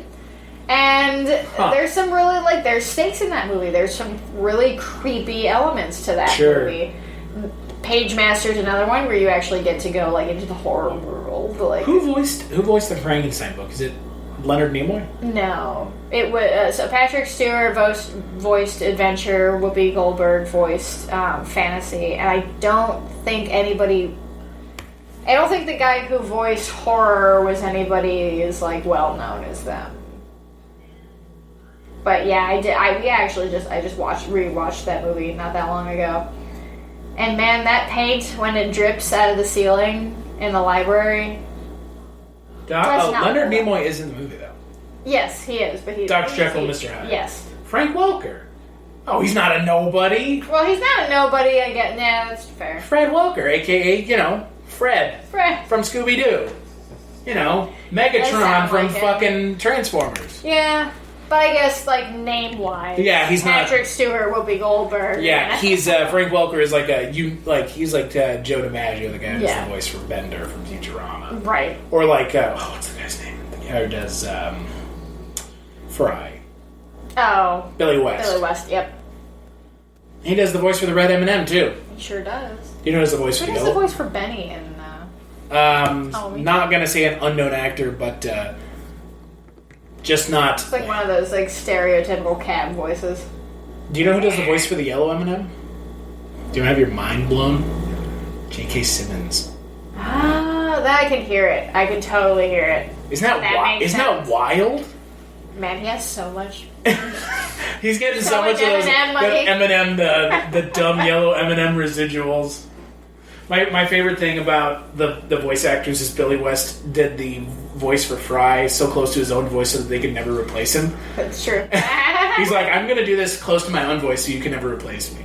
Reno Romano is the person who did Benny's voice, and he evidently voiced Bruce Wayne in the Batman Batman series from 2004 to 2008. Which one? The Batman. The weird one, yeah. I think that's the one where the Joker has, like, dreadlocks. Wow. Yeah. I think maybe I'm thinking of something else. The kid stuff is weird as an adult now, right? Yeah, I mean... There's not... I don't know. Maybe I'm not a kid, and so I just think everything and we just don't know. And I do want to do... I want to see, like, what the decline... Like, when specifically the decline was. I think it was with Harry Potter. Like, just... I think Harry Potter set the bar so high. Just like how can fantasy world. How can we compete with this? Yeah. Have you ever watched The Worst Witch on Netflix? I have. It is so bad. It's so fun. Witches is another one that I used to watch. The Witches, which had was it Angelica Houston? I think so. Yeah. Yeah, and that movie's freaky. Where they're turning all the kids into that's Practical. No, that's Practical Magic is the one with Nicole Kidman. Right. What about Witches of Eastwick is the one. What about The Craft? I love The Craft. That movie's being recast. Yeah, that makes sense. Duchovny's going to be in the sequel. All right. Or the reboot or whatever the fuck it is. No, the everything that is old is new again. The Witches was the British one where it's like they keep turning they're turning the kids into rats. Never seen it. But it sounds great. It's great, and you should watch it. It's pretty, especially for a kids movie. It's really fucked up. But Witches of Eastwick is the one with Jack Nicholson. What's the one where he's a werewolf? That's Wolf. Yes, which is not a good movie. With Michelle Pfeiffer. Uh-huh. With Michelle, not a great actress, Pfeiffer. Don't defend What Lies Beneath on this podcast. I won't, but I will defend her as Catwoman. Never seen it. Never seen Batman Returns. I just exploded on the inside. I've never seen it because I've never got... I don't know, I like the original Batman so much I never got around to watching it. It's my favorite. Batman Returns? Yep. Is it your favorite Tim Burton movie? Nope. Well, I have to think about that. Is anything better than Beetlejuice? Big Fish is... actually, no, Beetlejuice is probably Beetlejuice is my favorite Tim Burton. Yeah, I can quote just like Beetlejuice. I just do it to myself sometimes. Come on. Sometimes I just Zagnut Man, the Zagnut Bar. Sometimes I'm just like quoting Catherine O'Hara. People, whether they dead or alive, will walk all over you. The only thing that we have to ignore is, Ozzy and Hair. Oh, Jeffrey Jones. Jeffrey Jones. Yeah, child molester Jeffrey Jones. Sleepy Hollow, I like a lot. Never seen it, but I've heard good things. I had downloaded it, and I was going to watch it. That, I think that's probably the last really good movie Tim Burton made. What has he made recently? The Dumbo movie. Dumbo. That I've not seen. Big Eyes. That looked pretty rote. Another. I feel like it's like a Tim Burton biopic of all things. Like, who would have thought? Who would have thought after Ed Wood? Because he did Ed Wood, right? I like Ed Wood a lot. Yeah. Ed Wood's great. I like Big Fish. Edward Scissorhands is good. Never seen it. It's not my favorite. Like, people... He works with Depp so many times. Yeah, and he used to be good. JD. I mean, that was fine when he was good, but now it's... I love Beetlejuice. Yeah. I don't hate Dark Shadows. Oh, I do. I hate. I use the word hate. I don't know, like you mentioned, like talking about something like Beetlejuice, like is it I don't think it's a kids movie, but you could make the case for it. No, I don't think so. I think that it's but then they have a fucking cartoon. Like, is it a kids movie or like? No, I don't think it is. I think the movie is very much teenagers. Teenager. Yeah, it's PG-13. So I mean, 13-year-olds. 13, which would probably be kids. I guess. Like, what do you like? Where do you draw the line for kids? Like, what do you think a kid is? Like, a kid is once someone turns 10, are they not a kid anymore? They're a teenager. Yeah, that's kind of how I feel about it. Like, they're preteen.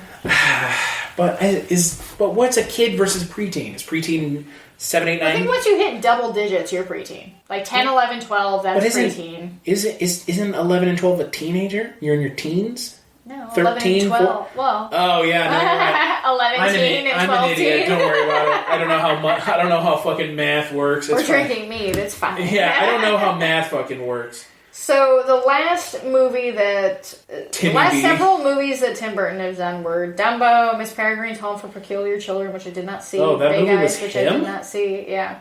Frankenweenie, which I did like. Well, he directed the Miss Peregrine's movie? Mm-hmm. Really? Yeah. Shit, that movie came and went. Yeah, it did. I like Evergreen a lot. A lot. Yeah? Have you seen Penny Dreadful? That's a great show. I've seen some of it. It's a great show. A lot of... Calm down. And then Sweeney Todd was probably... Like, he did Dark Shadows and Alice in love Wonderland Sweeney back Todd. to back. Sweeney Todd's great. I love Sweeney Todd. However, have you seen Sweeney Todd on stage? No. It's drastically different. I bet. Sweeney Todd on stage is like this little bit more played for laughs. Right. The movie is, dour and Johnny Depp. Yeah. Gray man, like, black and white Johnny Depp. Helena Bonham Carter is my favorite part. Well, I mean, like, it also has, it has Alan Rickman singing. Yes. Has Timothy Spall singing. Yep. Has Timothy Spall, Rafe Spall's father, which don't know how that happened, but sure. Yeah, sure. It has that weird kid singing, who plays Grindelwald in Harry Potter. And I like that movie a lot, but I think that's the last. That's the last really good one, because then it's And like... when that movie came out, like... Wonderland and Dark Shadows. Alice in Wonderland is shit. and I say this with absolute conviction, Alice in Wonderland is fucking awful. Oh yeah, it's garbage. It is absolute trash. It is.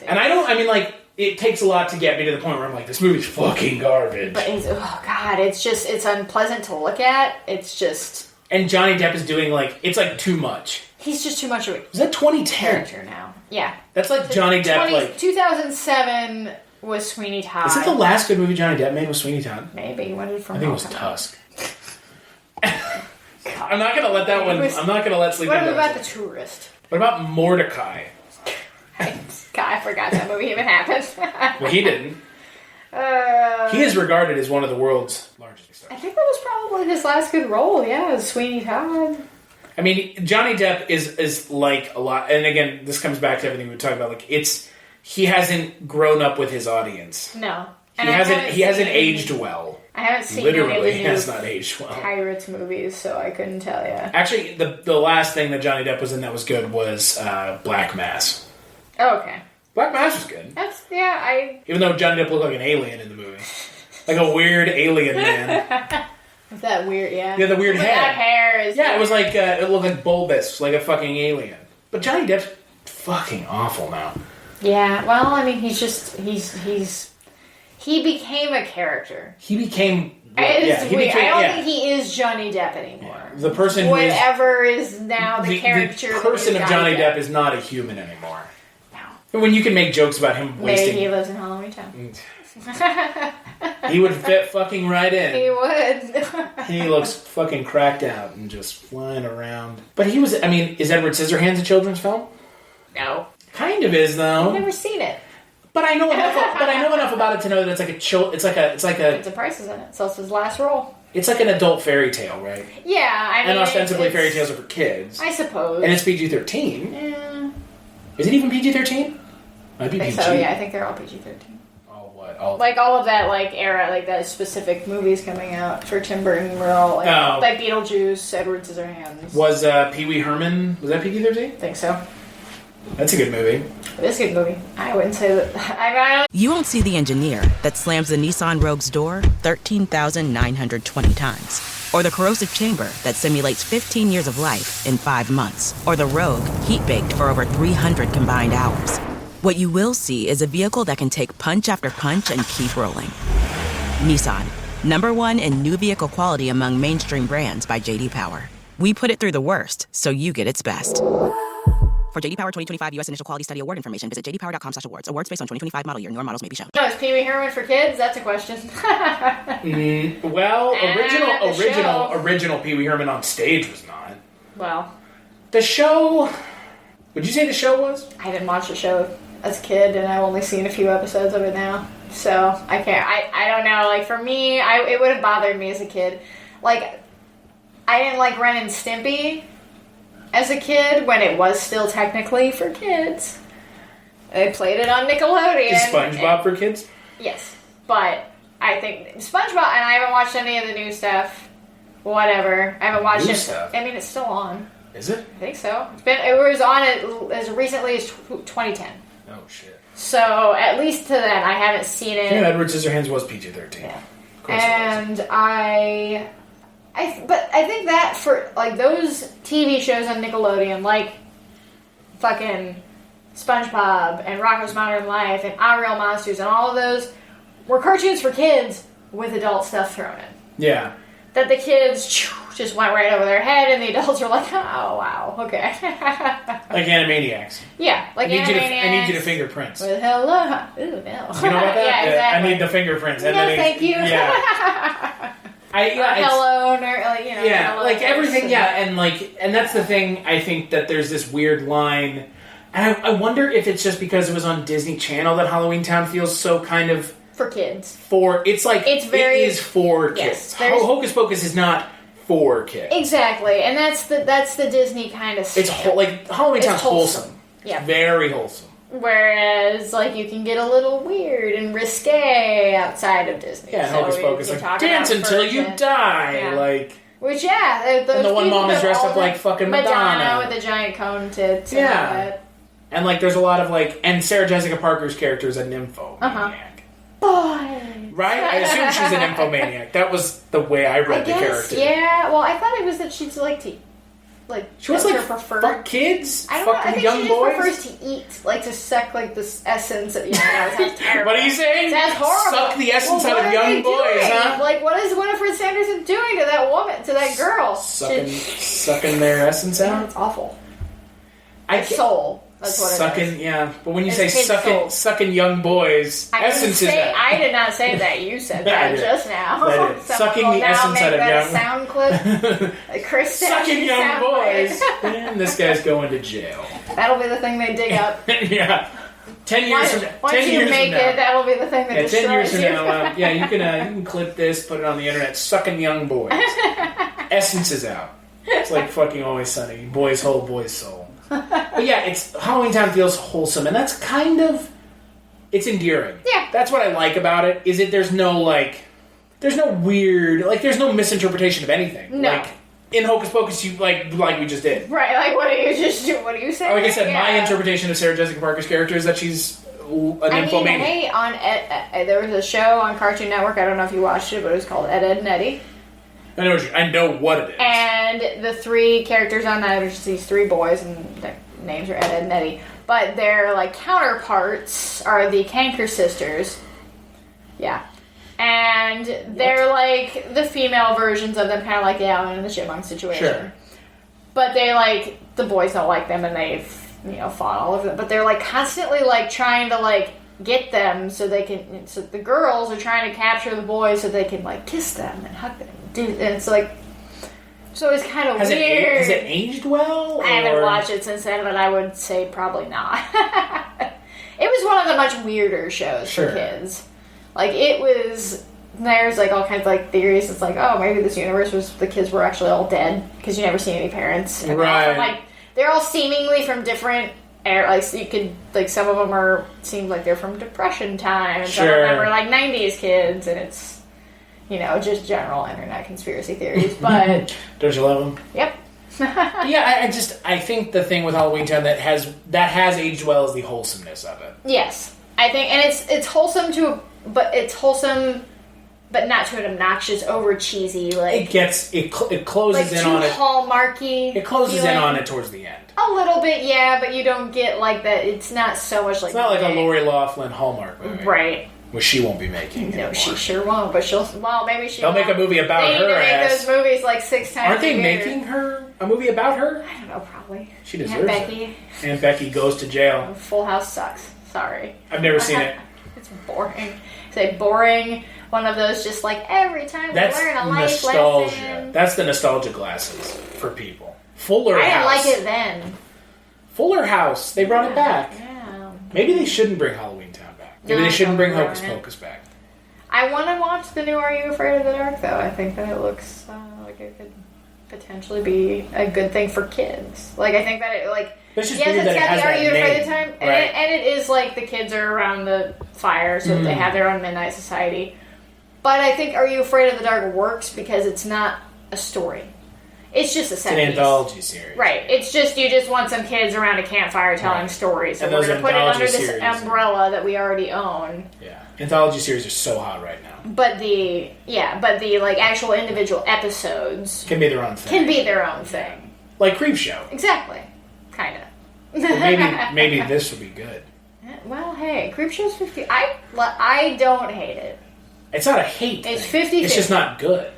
I'm not actively angry at the show. I think it's a lot better of an attempt than Twilight Zone, but that's a whole other podcast. Well, Twilight Zone, again, it's Twilight Zone almost aged too much with its audience. Yeah. When you have something like, Harry Potter that aged with its audience perfectly, Twilight Zone did age too much. It's just there's no fun here. Let's take the fun out of the equation. Come on, you gotta have fun. Right. And that's the thing about children's horror movies and Halloween films. There has to be some fun to it. Right. At the end of the day, Hocus Pocus is a weird movie, but it is fun. Mm-hmm. Halloweentown's fun. And they're that nice. They bring in Halloween. Yeah. And if you're a kid who's everybody fucking loves Christmas. Not me. Not me either. And I think that maybe the love for Christmas is kind of waning as people become so irritated with the commercialism of it and everything. The kind of and don't take this the wrong way if you like Christmas. The kind of people that like Christmas bother me. The kind of people that love Christmas, who are celebrating it right now. Yeah, well, they're like, Christmas is coming. I can't wait to play the music. Fuck you. I want to punch you in the face. And you know what? You probably feel the same. You probably feel the same way about my love of Halloween. Then, you think that I'm obnoxious. And I like Christmas at Christmas time. But there's something about Halloween that's less wholesome. Yes. Well, Halloween's more fun. Halloween's you can make the case that Christmas is fun. But you gotta be good. If you're part of the consumerist proletariat who loves giving and getting gifts from people. But okay, let's be honest. As an adult, how many gifts are you getting from your family for Christmas? Well, maybe you get more. You don't want me to. Okay, well, I'm not getting shit. Too much. I'm lucky if I would rather get money. Looking at my bank account, I'm I'd just rather have the money. Well, yeah, there's that. Why did you give me money when I was a kid? I didn't need it then. And B, I'm I get a scarf and some fucking body wash. My family just overdoes it. They overdo it. And so, but that's also why I don't like Christmas. The other thing about Christmas versus Halloween is there's so much expectation. Oh, yeah. Christmas has the expectation, baked into it. Yes, baked you better have a fucking great time on Christmas. Please don't fucking ruin Christmas. The expectation is baked into every fucking gingerbread man that anyone makes at Christmas. Yes. The expectation's baked in. Mm-hmm. Halloween, there's no expectation. No, I just have when you get older, it's let's go get fucked up. At some point, you get past that. At least with Halloween, I feel I can consistently celebrate it as an adult because I don't have to, with Christmas, how you celebrate it as an adult is you buy other people a bunch of shit. Yeah. And I don't have money to buy people a bunch of shit. So then I just go to Christmas events and feel like an asshole because I couldn't buy anybody anything. Why? Because society. Do you feel like an asshole? I bought you a poster last year for Christmas. Do you feel like an asshole because you didn't buy me anything? A little, but that's the Midwesterner in me. You shouldn't. I get that, but at the same time, I'm the kind of person who likes giving the gifts more than getting receiving the gifts. Because for me, it's the and if you make that known, that's awesome. Yeah, some people don't make that known. The excitement and joy that you get of seeing something, someone else getting something is much more exciting for me than okay. Thank you. More, now what it becomes when I open a present for Christmas, I'm what am I going to do with this? I'm obligated to use this now. Right. And now if I don't, have to have this in my house. It's taking up room. Exactly. And it's room is at a fucking premium. And that's really what this boils down to. So, I don't get the Christmas love. I get it, but I'm not, I don't prescribe to it. There's a little part inside me that gets all fuzzy when I listen to old, Frank Sinatra, Bing Crosby, Christmas music. And once, and then you hear it 30 times. Yeah, but that's really the only kind of Christmas music I can tolerate. The issue with Christmas also is it's encroaching. Yes, you have to participate. Well, no, it's encroaching on everything. Oh yeah, it's November, October happened, and it's October, and there's Christmas shit already. Oh yeah, I saw. Go to At Home or Target Home or Depot, Walmart, anywhere, and they've already got it. It's there. Mm-hmm. It's fucking guys, it's not even Halloween yet. Nope. We're not even gonna get out over Thanksgiving. Yeah, well, Thanksgiving is a bullshit holiday. Well, yeah, I like food. Well, I like Halloween and Thanksgiving together because Halloween is Halloween's like a thing, like a adult thing. Yeah, that's something you can do with your friends. You don't have to do it with your family. Right. Because like Halloween, you don't do with your family anymore. Like when you become like our age, because you and I are the same age. You're not going trick or treating. No, but like when we have a kid, right, then it's a family thing. Right. But like once they leave and go off to college, it's not a family thing anymore. No, you can still have Halloween. Yeah. Christmas is always a family. Yeah, there's no way to escape it. And like that's the thing I like about Thanksgiving is Thanksgiving, at least for me, when I was in college, like we did like Friendsgiving. Right. And so we like had everybody over we cooked stuff and like that was fun and I miss that. Yeah, that's fun. I've done that a few times with friends and I would honestly just prefer that. I mean, look, I don't get to see my family very often. But you live in the same town as your family. Yeah, my family lives 500. You see it more often than I do. Well, I see my family 5 times a year. Yeah, I have to. Unless I go back home. And I mean, like I see. You won't see the engineer that slams the Nissan Rogue's door 13,920 times. Or the corrosive chamber that simulates 15 years of life in 5 months. Or the Rogue heat-baked for over 300 combined hours. What you will see is a vehicle that can take punch after punch and keep rolling. Nissan, #1 in new vehicle quality among mainstream brands by J.D. Power. We put it through the worst, so you get its best. For J.D. Power 2025 U.S. Initial Quality Study Award information, visit jdpower.com/awards. Awards based on 2025 model year. Newer models may be shown. My mom, much more than that, obviously. My extended family, though, who I actually see on holidays, I only see on Christmas and Thanksgiving. No, and really? I live like 20 minutes away from some of them. I just don't need this. Sure, you don't need to. I don't need to. I mean, and it's not like they're, awful family members. It's just like we just don't get together. Right. Unless it's Thanksgiving or Christmas. Right. And I'm totally fine with that. Sure, no, I mean, I totally get it. And I think at the end of the day, that is what I think, coming back to all the stuff about Halloween, like, the Halloweentown Halloween thing, it's such an idealized Halloween. Right. Like for kids. Like a kid's idealized Halloween. Oh, yeah, where it's like everybody's into it. And like the second movie, there's like a Halloween party at their house. Uh-huh. And like everyone's there. And like the mom and the grandma are like in on it and everybody. And like that's probably my most like, as like a teenager, not having, like, people not having legitimate Halloween parties was kind of like. Yeah, I never went. I never went to any I never went to any parties in high school. Maybe cool people had parties. That's surprising to me. Thanks. Do you think I went to Halloween parties? No. I didn't really have, I have friends, but because of the way the school system worked where I lived, I didn't have, consistent friends for the very longest time. I had, the same 3 friends through high school, but that was about Yeah, I, 1 through 5, I had, a couple friends, and then I went to a different middle school. And so I had to make all new friends, and then I didn't really make the group of friends I have now until, I was a senior. Yeah. And I got a car, and then I could go and, do things with them. But, growing up with my family, my dad was content for us to not go do things with our friends on the weekends. And I get it. I'm not poo-pooing it. But yeah, I never went to a Halloween party. I never didn't go to one as an adult. Parties. I have been to Halloween parties as an adult. But then it's a different thing. It's a different thing. Now but let's it's get also fucked up, dress like dickheads. If you can't, well, first of all, Oh, here we go. You can get fucked up. I thought we were going to talk about the slutty Halloween costume. Well, there's that. As How do you feel about a woman, it's really hard. If you don't want to dress like a slutty version of something, it's really hard to find a costume. Where you just, if you want to just go get a costume, I think we're getting to the end of that, though. I think so. I think it's going away. I think that's definitely, people aren't... Remember last year's fucking controversy? The sexy handmaidens character? Oh, yeah. Because that's good. Missing the point. Yeah, you've kind of completely lost the entire idea of what the show is. But no, for me, parties as an adult, and it's maybe just me sounding old, but parties as an adult are not as fun as you would think as you anticipate them being when you're a kid, because unless you're a person who doesn't give a shit if you're drinking and driving, you have to fucking figure shit out. Are people like that? Wow.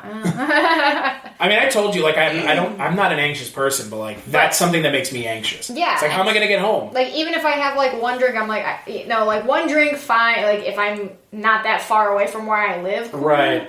But I've been showing you guys around Cleveland. Cleveland's not that far from here, but really. It's far enough. But it's far enough to where if I'm it's a $50 Uber. Let's put it that way. Yeah, it's a $50 Uber. It's a 40-minute drive. If I have 2 drinks and I get pulled over, bye. that's a DUI. And it's just like, it's not worth it to me. Yeah.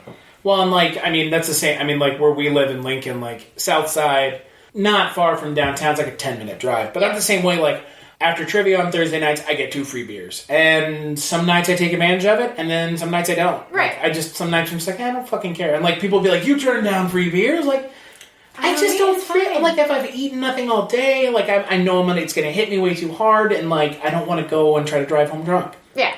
And, like, it's just not worth it. It doesn't, like, parties as an adult just don't. Unless you're having the party at your own house. Exactly. But, like... But then you also have to play host. And the other thing is, like... And I don't want to be trashed while there's other people trashed in my apartment. Exactly. Because then I don't know what the fuck is going on in my own apartment. Right.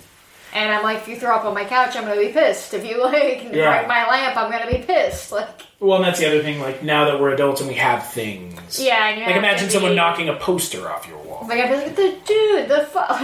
And you fucking go... You spilled a drink on my cat. Yeah, exactly. The fuck? I feel like that would take a lot of effort. But, you know, if they did it, wow. Yeah. But, yeah, we also don't have... And this is going to sound weird. I don't have...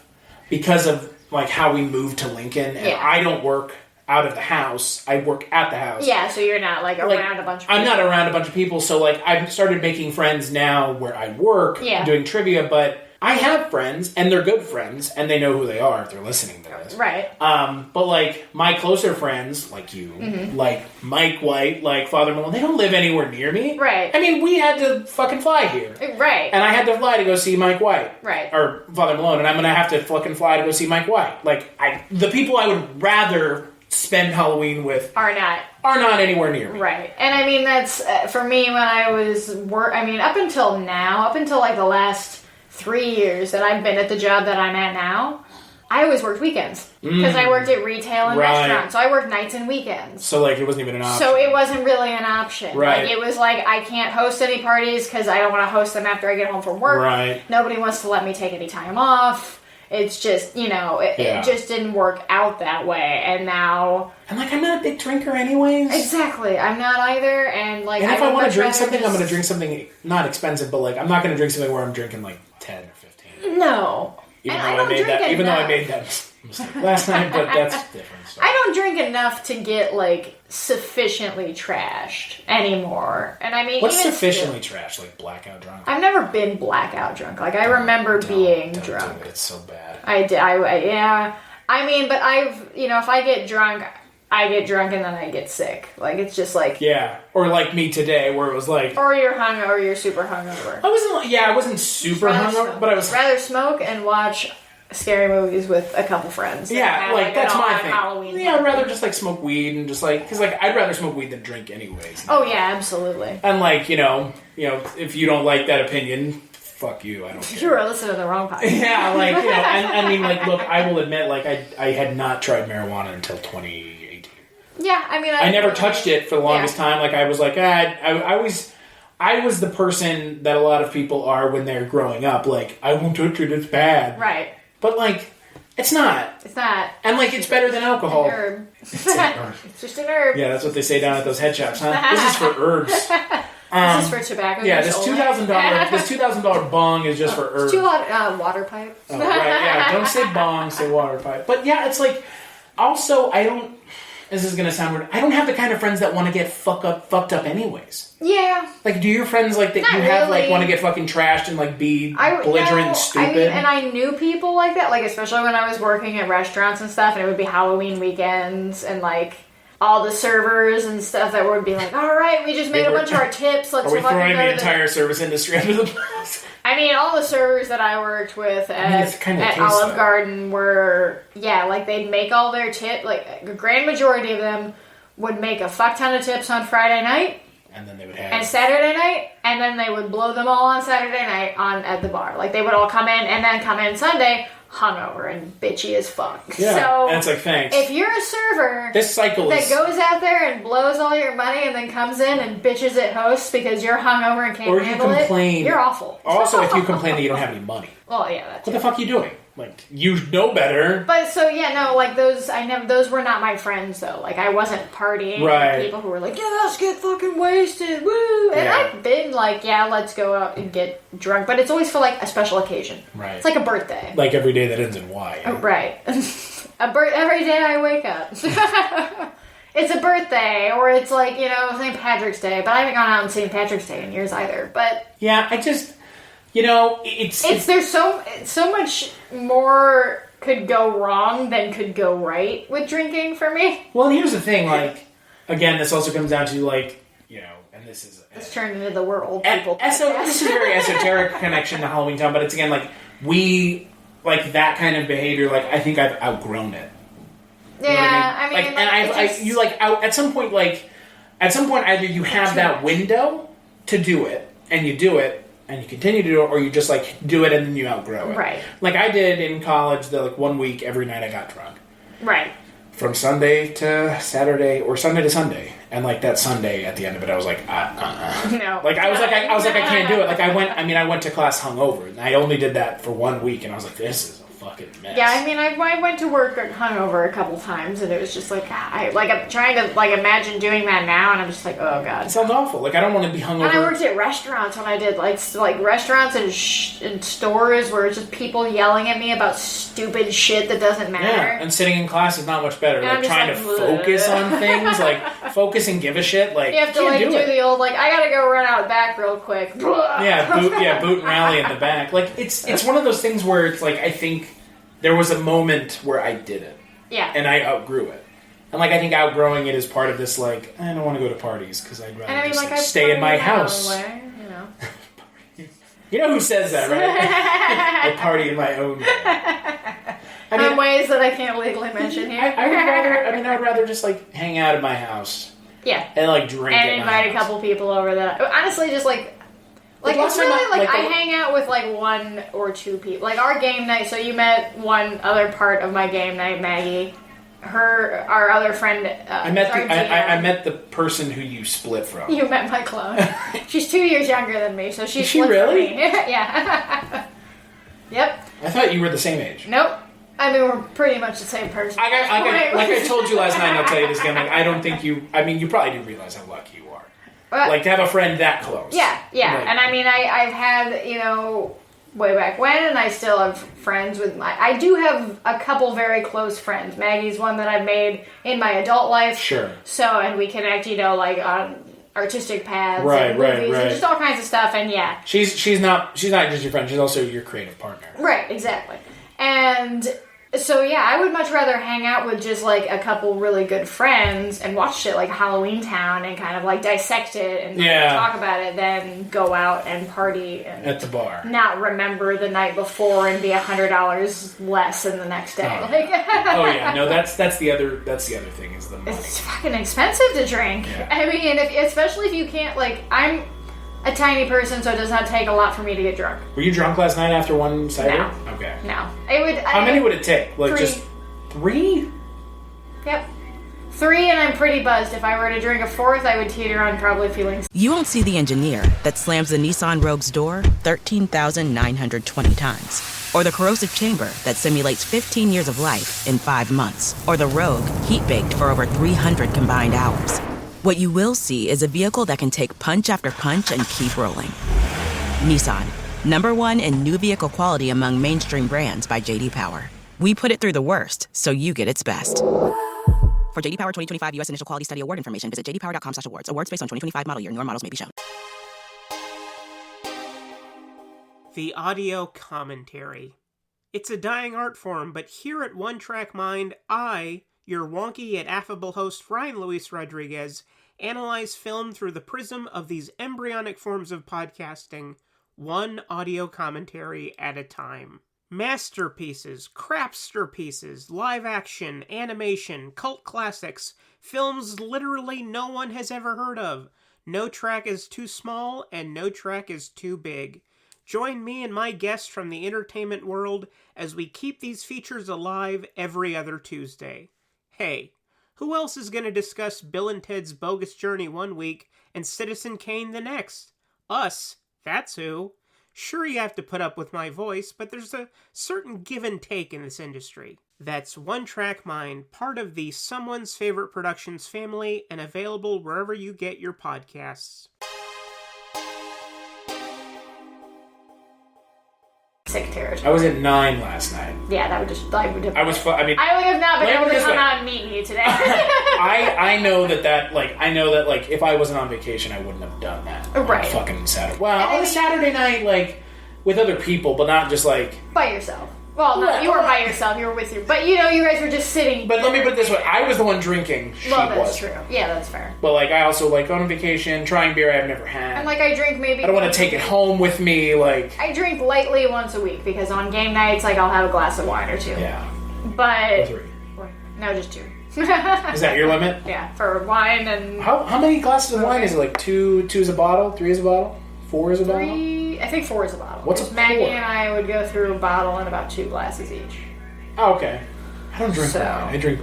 I don't drink wine a lot either. And that's the thing is I don't drink a lot either. Gotcha. So your tolerance is low. Tolerance is low. This kind of stuff that I like, I didn't start drinking until later anyway, so I don't have, like, I don't like beer really at all. Right. I'll drink sours. I like cider. I like, mead. I like... Yeah. Certain mixed drinks, yes. I love Bloody Marys and Clamatos and stuff like that because I'm an old lady. I think Bloody Marys are in vogue now. I think they are. I mean, that's fine. Fucking hamburger on top of your Bloody Mary with like chicken wings. I don't like that shit. But I'm not saying you like it. I'm just saying like that is very. Yeah, those extreme, like just like I'm gonna make a whole. It's a meal, yeah. It's like a fucking pizza jam. But they're already kind of a meal. I mean, like a tomato juice, like it's a lot. You ever had a Bloody Bull? No, what's that? It's I think it's tomato instead of like, you know how like a Bloody Mary can have like clamato in it. Yeah. It's like instead of like clam juice, it's like beef broth. Oh, I could totally be into that. You should try it. I mean, I've heard it's good. It's not. And then Bloody Maria with tequila instead of. Yeah. Well, that's like that's an alcohol thing. Yeah, that's an alcohol substitution. I just don't like tomato juice.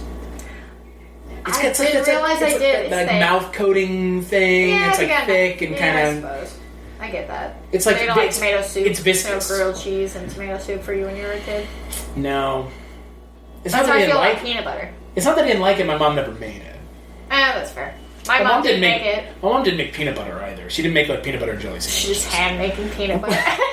I mean, you could, I guess, theoretically, be hand making peanut butter. I don't think anyone does in 2019 unless you shop at Whole Foods, which you can make your own peanut butter there. I have shopped at Whole Foods, but I don't. You mean whole paycheck? Yeah. Yeah, I drink like you. I drink once a week. Yeah.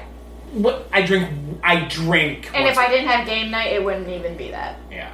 Like I go over to my neighbor's house once a week on a Wednesday night and drink. But it would probably maybe be like twice a month or so because if we go out to like breakfast on Sunday or whatever, I'll get a Bloody Mary or something like that. Does Jason drink? Not often. I mean, he probably drinks about as often. Yeah, he drinks about as often as like I do. Does he like beer? He likes beer. He likes liquor. He likes liquor more than anything else, really. He doesn't like wine. I've liked some wine. It depends. Yeah, Kate drinks the hard seltzer. Yeah, I don't. But not the claw. I don't like seltzer. Not the claw. The Trulies. We're those people. Well, you're not from Ohio. So. we're not the folks. We're the folks who don't. I don't like seltzer. Like I just don't like that. You don't like LaCroix? No. You don't like the bubbles? Nope. I don't know if it's not the bubbles. It's the taste. Yeah, it's got that minerally. Just like mineral water. Flavor, just. Well, and even if it's not mineral water, there's something about the CO2 in the bubbles when it's released that has like a bitter. Yeah, and that's what it is. Yeah, like tannic, like. It's like when the fucking carbonation machine runs out, and you're like, bleh. Yeah, it's. I'm trying to remember the word. There's like a tannic quality to it, where it's just like it's not. If you don't like it, you don't like it. Right. And that's why soda has fucking stuff in it. Right, to make it. Drinker of Coca-Cola here. Oh yeah, absolutely. Like if you didn't have the syrup in there, it's just no way. Carbonated water. Yeah, and it's like you don't want. I don't want that. No. Like yeah, exactly. When the syrup runs out.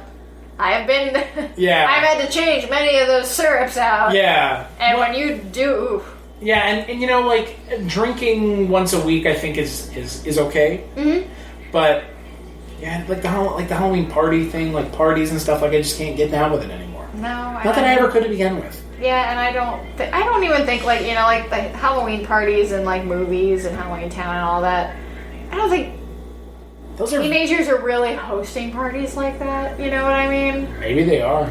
I don't know. I mean, I didn't know anyone who did. Teenagers with money, sure, like who have giant houses and can have a bunch of people over. Marnie didn't have a giant house. That's true, but in the I mean, I think it's like that idealized. But like that house party where like everybody comes and you're playing music and you're dancing. I'm like, I've never been to a party where there's dancing. No, God, I've never been. Yeah, those like idealized Hollywood parties. Yeah, where it's like, yeah, there's people dancing on the stair. Like there's just people all over. Yeah, there's pizza out in the back lawn, and there's like kegs and stuff doing keg stands. Like, I'm like, those sure exist. Frat parties, yes.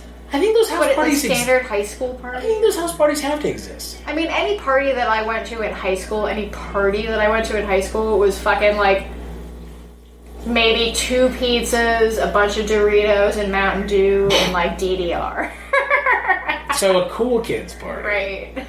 I mean, we were watching Homestar Runner. Yeah, I mean, that was the kind of stuff I went to. Like, it was just like, it wasn't a party, it was like people hanging out. Yeah. Which I think is honestly what most, like, high school parties Well, that's really the kind of stuff I'd rather go to anyway. Yeah. Because, like, we did a party for costume Kate. parties. Is that a thing? That's just a reason to dress up.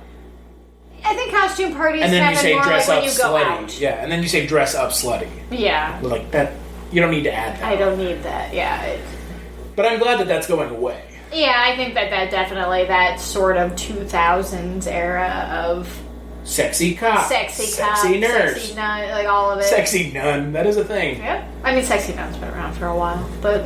with the bodice. Nun-exploitation movies, yeah. so... Like, all of that, like, I think we're finally past it. Sexy Freddy Krueger. What? Hopefully we're not past that. Sexy Mr. Rogers. Oh god, I hope that's a costume. I hope it is. What about Sexy Bob Ross? I kind of want that to be a costume too. Well, like, what? Would you have like the mustache and the afro? I guess. So it's like a. I don't know. It's like a drag as well. Yeah. There's like that whole sexy thing. Like I think a couple years back it went peak, and I think we're past it. Where it's like we were just making sexy costumes out of everything. Sexy Chucky sexy is where. Toaster. Yeah, Sexy Chucky is I think where I'm like. They never did Sexy Leatherface. We know of. They did Sexy Freddy Krueger. Yes, I've seen Sexy Freddy Krueger. Which is just like a sweater. It's a sweater dress. Yeah, it's like a onesie. Just straight sweater dress that like has is cut like really low on the footage. And there's Sexy Jason, but it's like a jersey. Yeah. But yeah, like the sexy, Sexy Minion, like. Ew, that's weird. I mean, like, I get, like, if you want to do, like, a sexy character, like, do, like, a profession, I get it. Right. But, like, sexy, like, fictional characters that aren't sexy, that are being, like... Sexualized, like... Yeah, Sexy Minion. You know, that one eye that it's got. Right. Yeah, sexy Gru from Despicable Me is what I'm all about. I'm just glad we're past all that for Halloween. Yeah, I would like to, like, I mean, I guess when I was a kid, we had, like, I remember when I was in elementary school, we had, like, a Halloween parade. Like, you would, like... School? Yeah, it was actually around here, and they would, like, take us out, and we would get to, like, walk up and down the neighborhood. Like, in all our costumes, and the people would come out of their house. It was like a trick-or-treating thing in the afternoon, but for kids that just go to school. And then we also had, like... I want to say there was like a Halloween dance at some point. That's all I think of when I think of that shit. It's fucking Devin Sawa. I don't want to go home and watch Casper. Oh god, technically Casper is a sequel to Ghostbusters.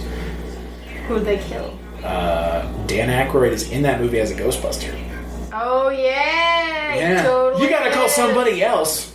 Yeah, that's right. And the Crypt Keeper's in it. And Mel Gibson is in it. And oh yeah, and Clint Eastwood is in it because they switched the faces the whole time. Clint Eastwood, Mel Gibson, and the Crypt Keeper. That's pretty insane. And it's also fucking SNL. Father Guido Sarducci is also in it because he like goes in to like bless the house and he gets like his head turned around. There's so much stuff about that movie that's weird. I love Catherine Moriarty though. And Eric Idle. And Bill Pullman. They're great. Everybody's great in that movie. And Devin Sawa. Except for him. Christina Ricci's in that movie. And, oh god. 90s Queen Christina Ricci. Yeah. What's the actor's name who plays the fat ghost?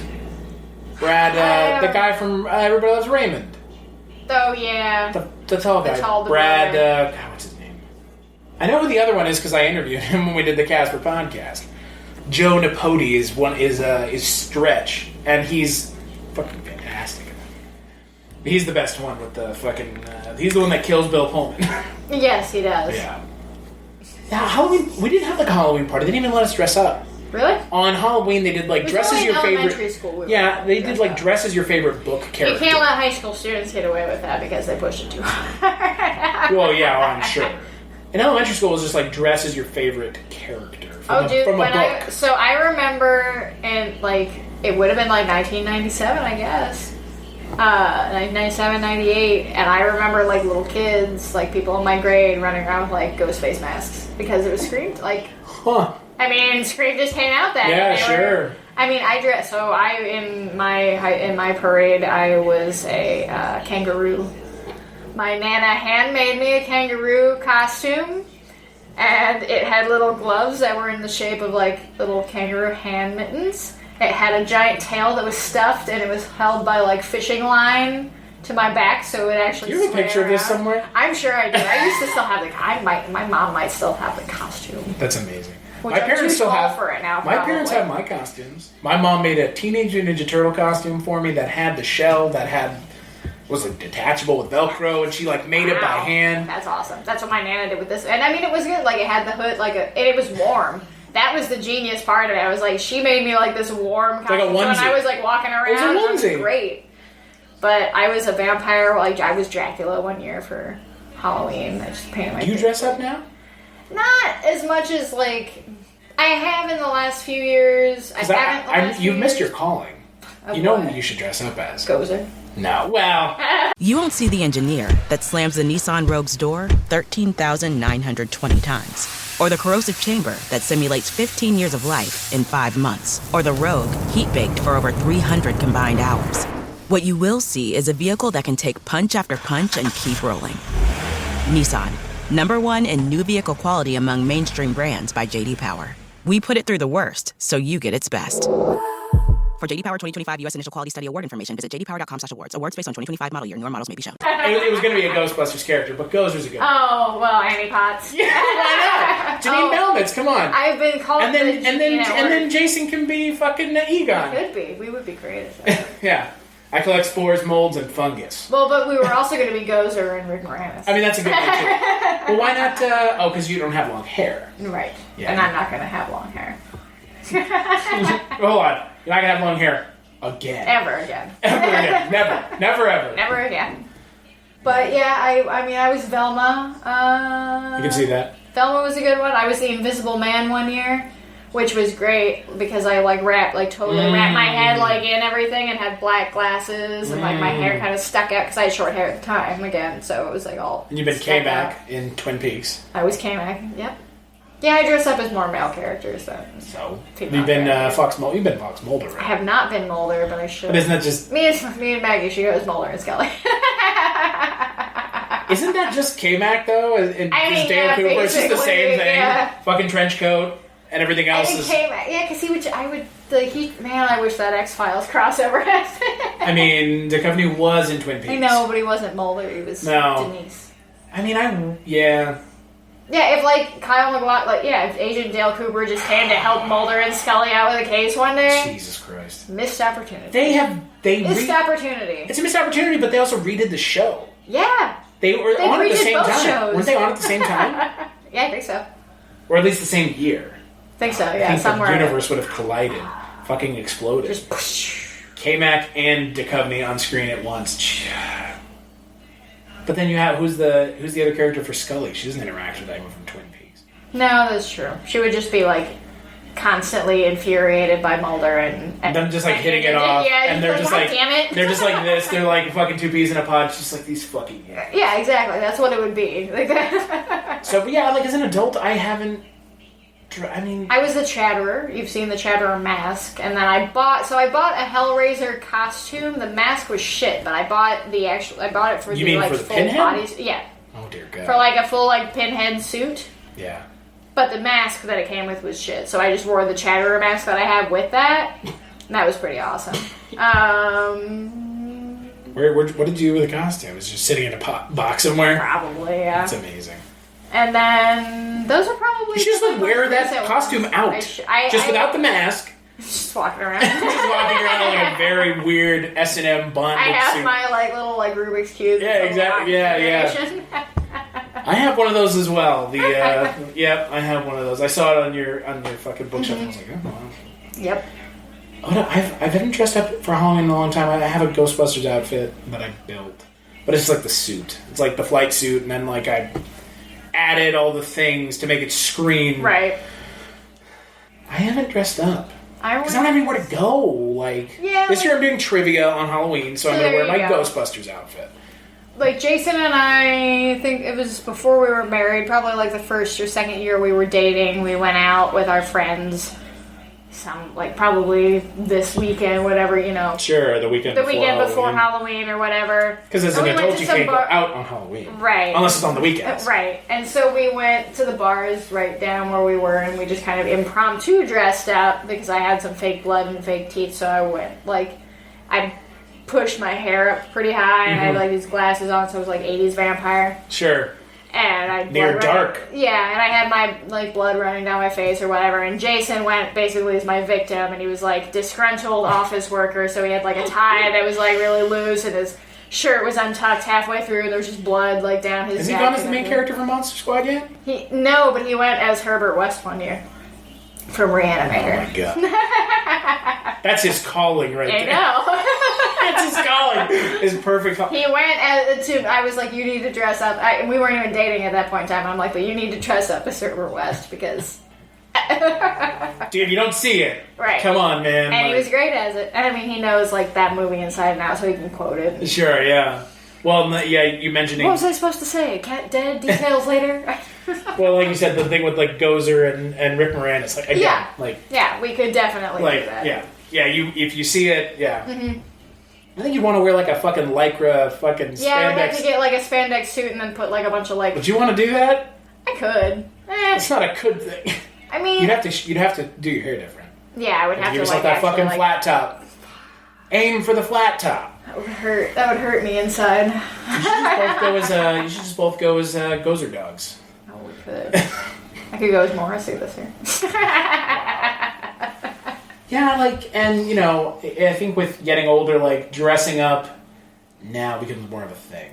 Yeah, and it becomes more of like we dressed up at work, but then it's also great, now I'm at work in this clothes. Well, that's why I'm At least I dressed up as an FBI agent, so I wasn't I want to dress up for trivia, but at the same time, I don't want to be in my hot Ghostbusters outfit, and not sexy Ghostbuster. It is warm. It is making me warm, not sexy Ghostbuster. I'm dressing up as sexy Egon. Would you like to see my proton wand? It's not that fucking pervert. Yeah, I mean, I guess if I were going out, I would be more inclined to dress up. But most of the time, it's just I end up hanging. We end up either having a couple people over for movies, or I go over somewhere else and watch movies. And what do you watch on Halloween? You don't watch Halloween on Halloween, do you? No, I usually. That's some passe shit right there. I do watch Halloween the week of Halloween. Sure, but you don't watch it on Halloween. No, I don't. Because I like the original Halloween, but don't nail me to a cross for this. It's not my favorite. It's not my favorite either. It's not my favorite of anything. It's not my favorite franchise, especially not of the big three. Halloween Resurrection is great. Friday the 13th, Nightmare on Elm Street, and Halloween. Are those the contemporary three? Yeah.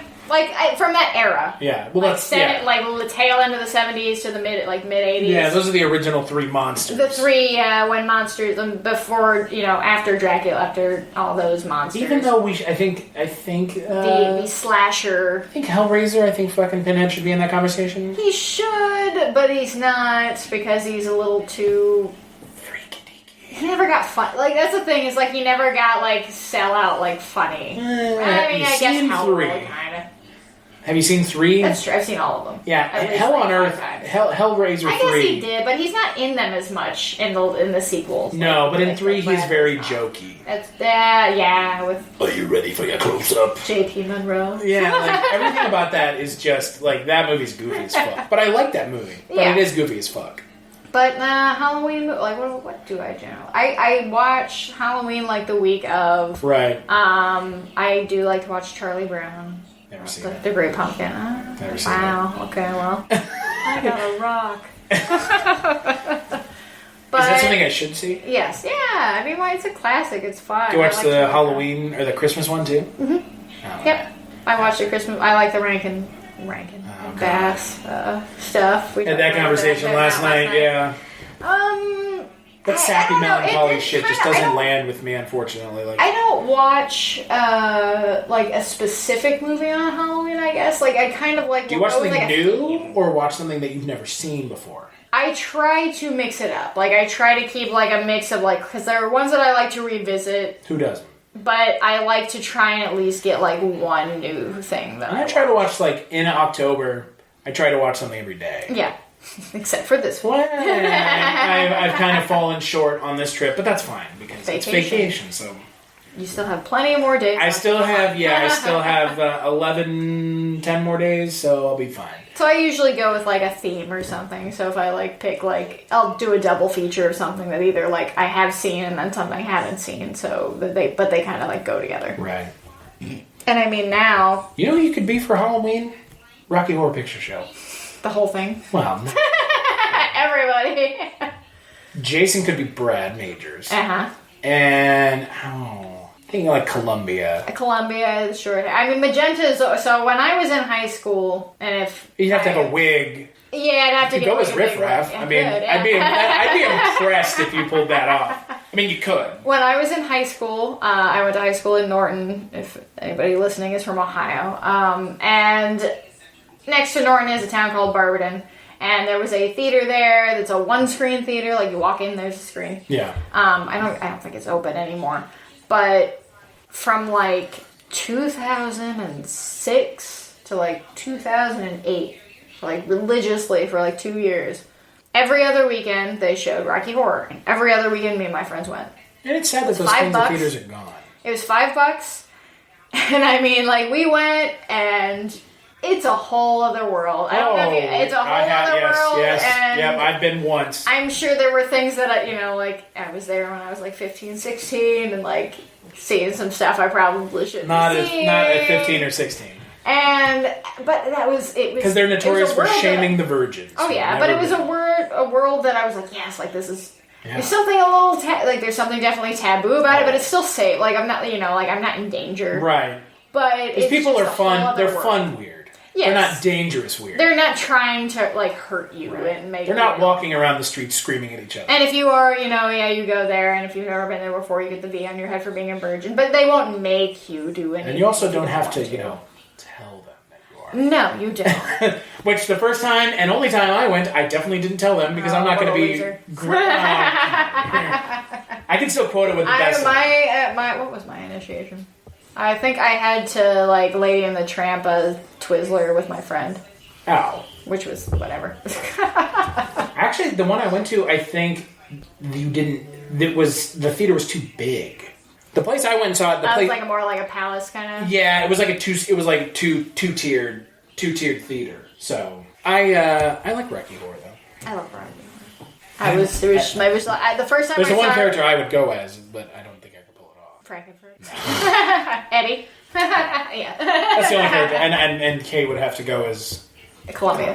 Yeah. Mm-hmm. That'd be awesome. I would love to do that. I think you guys could definitely pull that off. I could pull off Eddie because I'm not a gorgeously thin man. All you need is a denim vest, a helmet, sweet saxophone. Yeah. And that is like one of my favorite songs from the movie. Too. Oh yeah. So I actually had shock treatment. Yeah, but I don't remember it well enough to have it. I have it on vinyl, but I haven't watched it. I bought that movie on VHS when I was in high school, and I watched it so much I wore the tape out. I was obsessed with those movies. I was obsessed, and that speaks to kind of like what I do now and like my just how I went. You won't see the engineer that slams the Nissan Rogue's door 13,920 times. Or the corrosive chamber that simulates 15 years of life in 5 months. Or the Rogue, heat-baked for over 300 combined hours. What you will see is a vehicle that can take punch after punch and keep rolling. Nissan, #1 in new vehicle quality among mainstream brands by J.D. Power. We put it through the worst, so you get its best. For JD Power 2025 U.S. Initial Quality Study Award information, visit jdpower.com/awards. Awards based on 2025 model year. Newer models may be shown. Just Jessica Harper. Obsessed by that those two movies even existed. Oh, you know, you should go as this would be perfect. Jason could be Paul Williams from Phantom of the Paradise. He could be Swan. And you could be the Phantom. Ooh. See? Yeah. Ah. Yeah. Yeah. Phoenix. That'd be great. See? Yeah, I couldn't. I was like, I definitely couldn't be Jessica Harper, but thanks for trying. I mean, I don't think anyone wants to have to follow up that fucking performance for dancing around. No. Jessica Harper dancing. I don't care what anyone says. It's awful. Yeah, her dancing's bad. Her singing is awesome. I think Father Malone will defend her dancing. I mean, she's cute. But he also has this man has a swan. Oh, does he? Yeah, he has the death record tattoo on his arm. That's how I met him. So okay. Because I responded to his YouTube video. I was like, "Hey, man, you want to do something together?" And he's like, "Sure." I want to dress up like Little Bo Peep, do you? That reference. Unfortunately, you haven't seen Fletch yet, so that reference is. Yeah, we've never done a couple's costume thing. We've never done we went as I was vampire. But a plug and a socket. Like an actual. Or a hot dog and a bun. A tandem horse. Oh my god. Oh, that's just hilarious. A tandem horse. Anytime I think of a tandem horse, I just think of Eric Andre on the streets. This guy's sticking his finger in my fucking ass. Would you stop it? We've never done that. I've had friends like yourself. Yeah, that have done it. Yeah, but again, they're also a lot of work. Where do you go? You also gotta buy that shit and make sure you're ready. It's Halloween sneaks up. It doesn't sneak up on me, but it's all this shit. All of a sudden, shit. It's Halloween the weekend before. Halloween is next week. Exactly, and so it does sneak up. I haven't bought anything for Yeah, we're not ready. No, and I'm not, and I don't know where I'm gonna go. Probably not gonna do anything. Maybe we'll have game night that week, so maybe we'll have a. I know I'm not doing anything because I'm gonna have to be downtown at Boiler Brewing Company hosting so trivia. You'll be out though, and you'll see people in costumes, and you'll. Well, this week at trivia, I'm gonna tell everyone to show up in costume, please, in solidarity of your trivia master. I'd rather do something like that. I would rather be out hosting some kind of movie event or something like that. Maybe at a local theater. 2 weeks. Just come to Lincoln, Nebraska. Yeah. Just come to trivia there. I'll be dressed up. I don't know if anyone else will.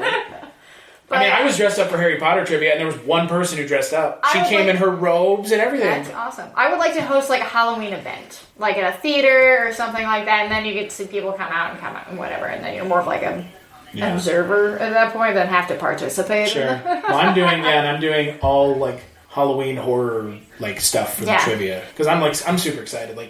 How if often... I did come, I'd destroy everybody in the Whose movies are these? Wes Craven? I've never heard of him. You this is Wesley. Oh god! I'm not gonna say anything, but they didn't even know who the director was. It's fine. Not everybody's a movie nerd. Fair. But yeah, if you don't have anywhere to go for Halloween, there's not any need to dress up. No. But do kids go and trick or treat anymore? That's not even a thing. But I think that when it comes. That all aside, even I don't really dress up for Halloween, and I don't really go out and do Halloween stuff, per se, but I still enjoy Halloween. Oh, yeah, it's my favorite time of the year. I do Christmas stuff, and I don't enjoy Christmas. Yeah. No, this time of the year is my favorite time of the year. It's nice and...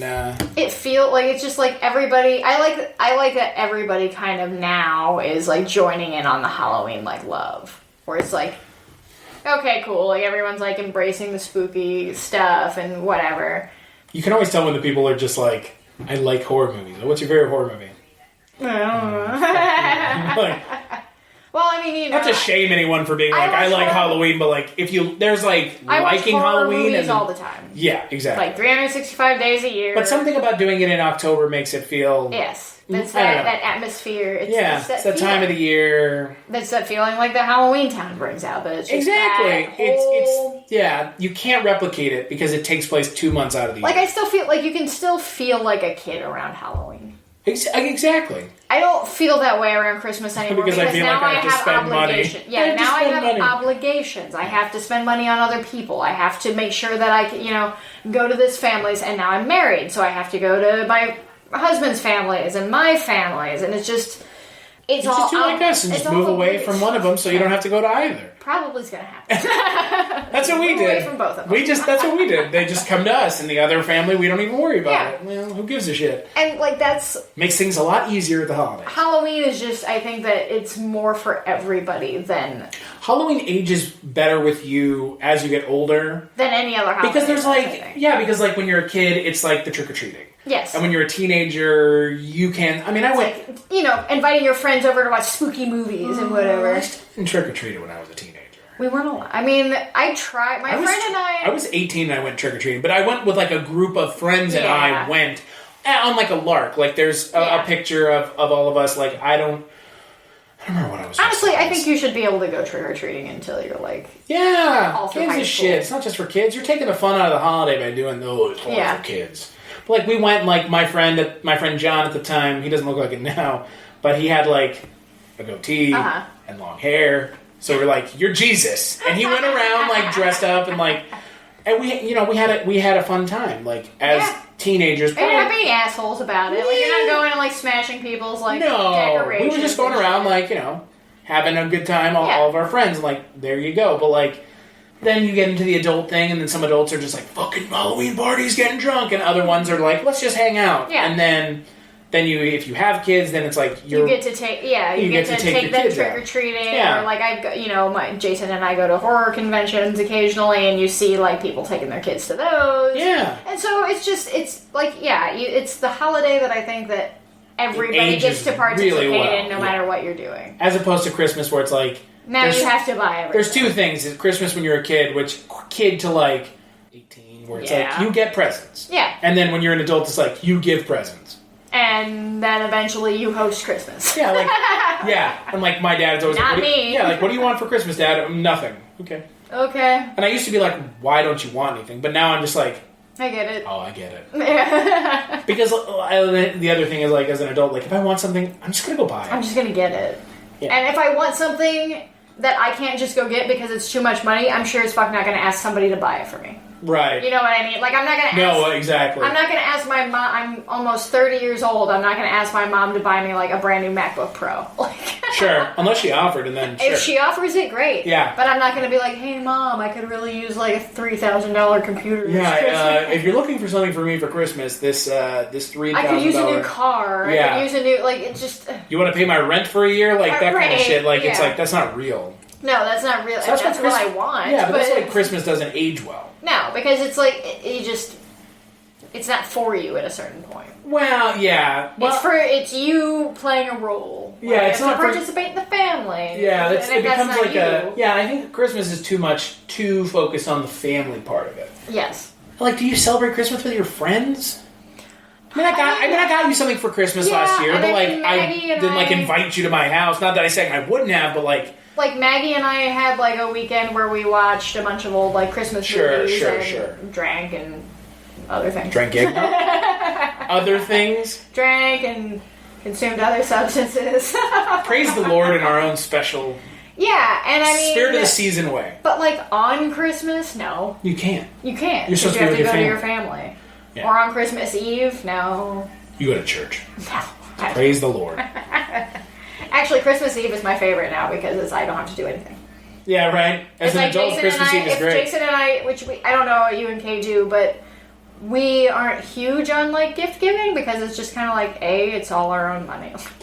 Well, and again, like, I mean, like, with Kate's birthdays in October, like, I just get her stuff. And my birthday's in January. Throughout the month. Like, I just get her stuff throughout the month, and then, like, I give her, like... Okay.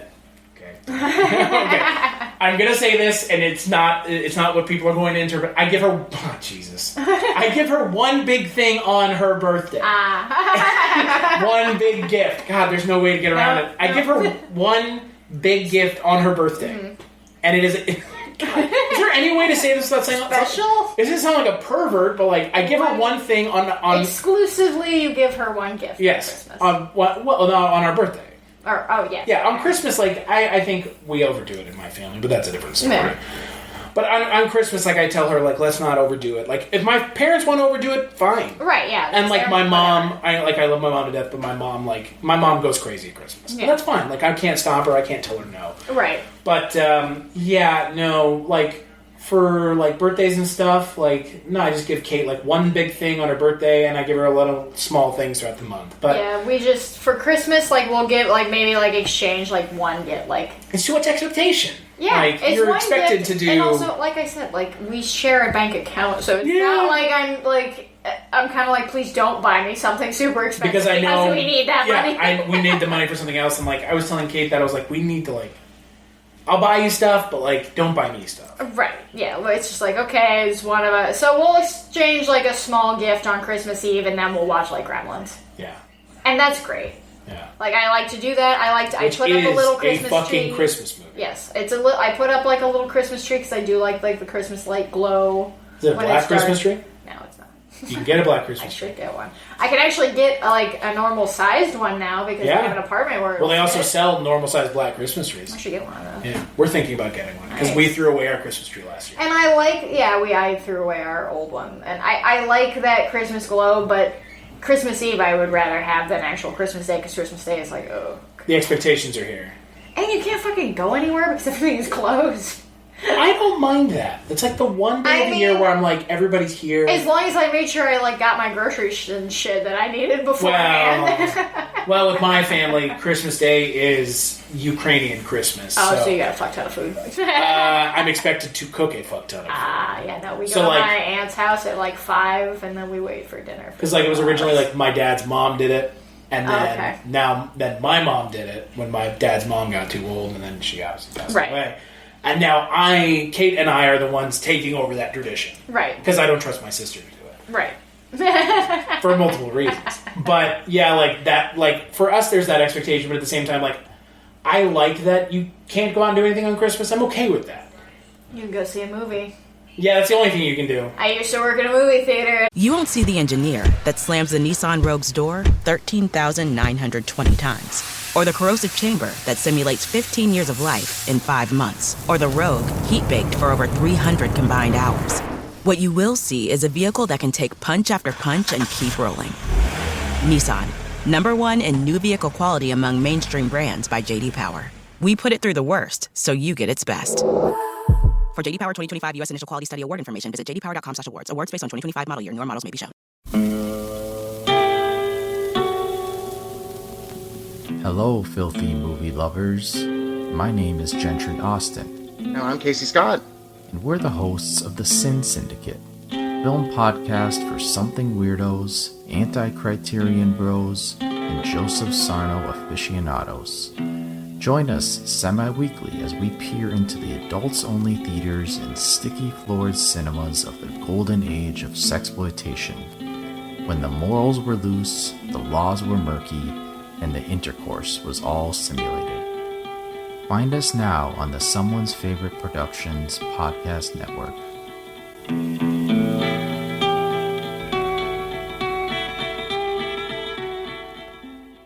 A big chain movie theater. But I don't go because I don't like that.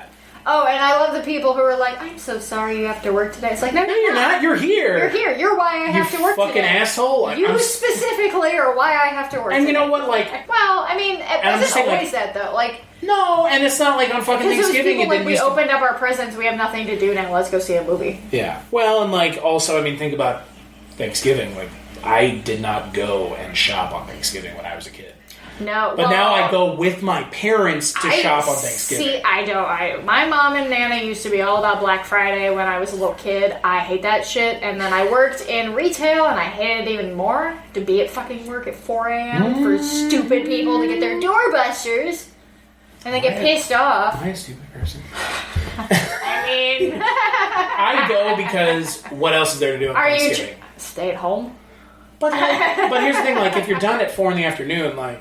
Yeah, I mean, if I'm done at 4 in the afternoon, though, I'm just gonna go home and watch, like, movies and... Yeah, I mean, I don't know, it's like, well, it's like, for me, it's just like one of those things to do. Yeah, and but I do Black understand that sentiment of, like, you fuckers. Like, I had to work, and... But the stores, like, the people going, it's not all their fault. The stores have also chosen to... Yes, true. But, I mean, also, when I worked in that industry, like, that area of... Retail, yeah. They didn't open, like, Black Friday was a thing. But not Thursday. Not Brown Thursday. Like, it was... Yes, people. Yeah, that's what they call it. Like opening up at like 3 o'clock in the afternoon on Christmas. Or, I mean, on Thanksgiving, that didn't have, like, yeah, that no. That's like a yet. recent 5 years, last 5 years. I would... And they're all one-upping each other. Because if Target opens... You have to open at 2, then I have to open at 1. Exactly. You open at 1, then I have to open at noon. Exactly. And then Amazon's like, we're always open, motherfuckers, so fuck you guys. Yeah, so we're... And, I mean, I guess with Black Friday, even with things like Amazon... Oh, I just Do you need to go to out? I just buy stuff on Amazon now, really. Exactly. But there is there is something about like going and getting like I don't know like the thing I always buy on Black Friday is like we'll go to Target and I'll like buy random shit for cheap and I'm just like this got like weird things like I would never have like just some household items. Where you're like, never gonna spend $50 on this, but it's $10, so yeah. Yeah, or like go to Walmart and like sometimes they've got like some coffee makers or like Xbox One games that are cheap and then I never play them and I return them. Yeah. Which I'm getting better about, but like, I completely understand as someone whose significant other worked on Thanksgiving. Yeah. Like, I don't like it. Yeah, I would. I just don't.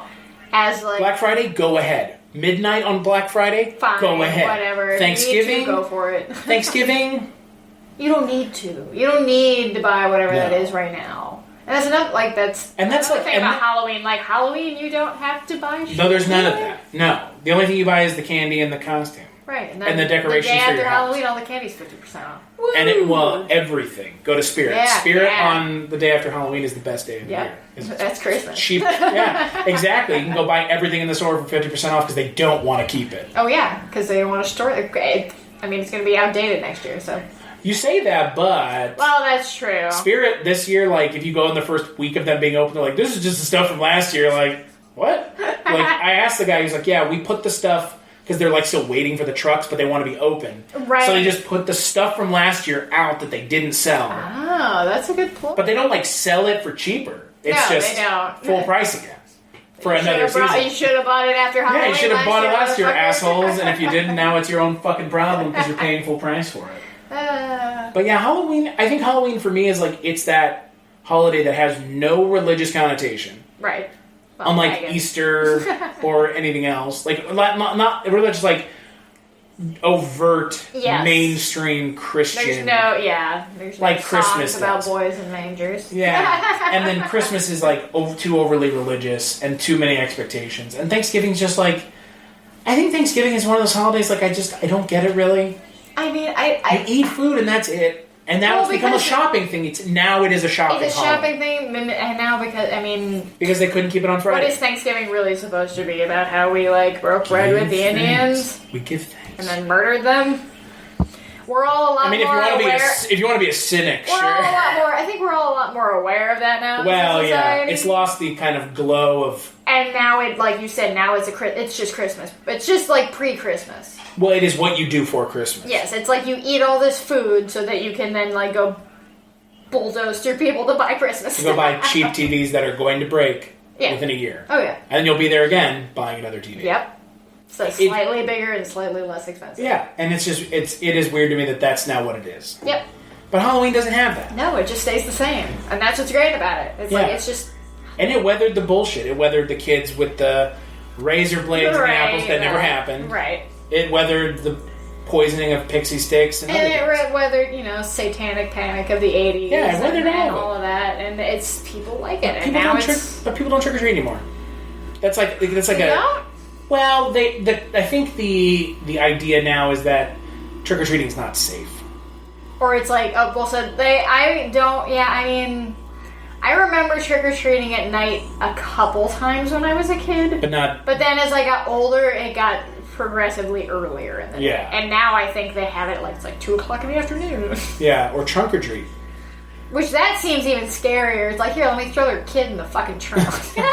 Well, trunk or treating is like that's a church thing. Yeah, you set it up in the church parking lot and they all just walk around. It's a bunch of bullshit.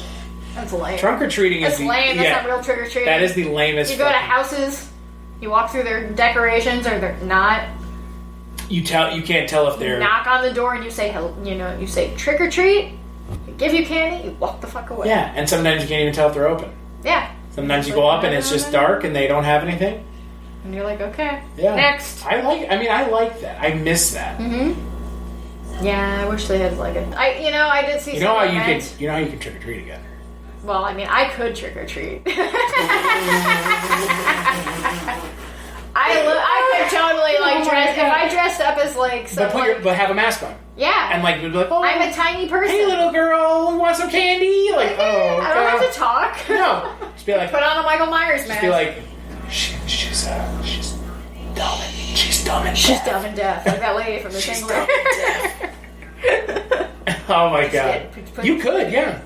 I mean, yeah, you're like what, 5'3"? Yeah, Kate's like 5 feet tall. I'm like 5'3" and maybe like 100 pounds. Yeah, like, Kate, all the little short people just go out and just be like, yeah, whatever. Just wear masks or dress up as ghosts. Yeah. Oh, you're a cute little ghost. Thank you. Right. If you're 6 feet tall, you can't exactly get away with it. No, and that probably sucks because I mean, like for kids who like hit their growth spurt really early too, that probably. Yeah, like what am I gonna do? Like, oh, you're a 15-year-old with fucking shoulders of a linebacker. Like, right. Sorry, no giving you candy. Not there's for another, you. There's another way to be able to go out and trick or treat again. Oh, if I had my own kid, just have a kid. No, thanks. Just go kidnap someone else's kid.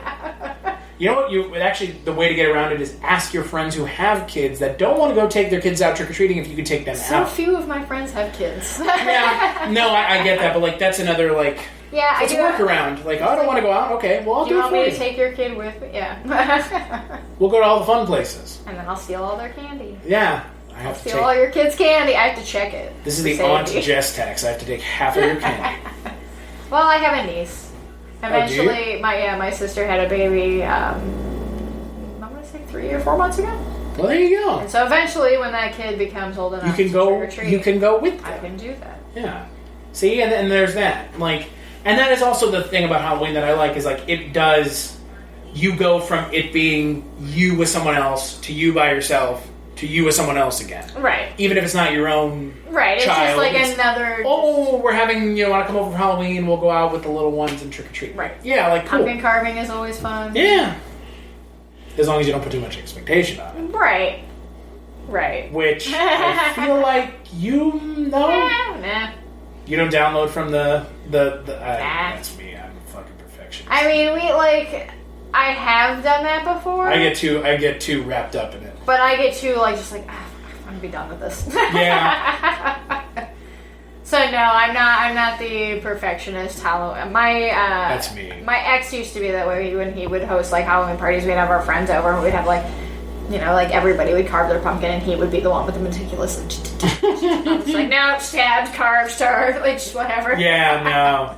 I like pumpkin carving, so I let it kind of. I like to see. I let myself be kind of like in that for even like a couple hours. In the pumpkin carving sense. Yeah, because like I don't give a shit about like Easter eggs, and so like pumpkin carving is like boring. Yeah. We just dunk an egg in some colored water. We do it every year. Sit it there. We do it every year with my family. It's this vinegar, soury smell, and we'll sit around. We do it every year when my family's there, and it's just not fun. Like, it's progressively boring and more boring.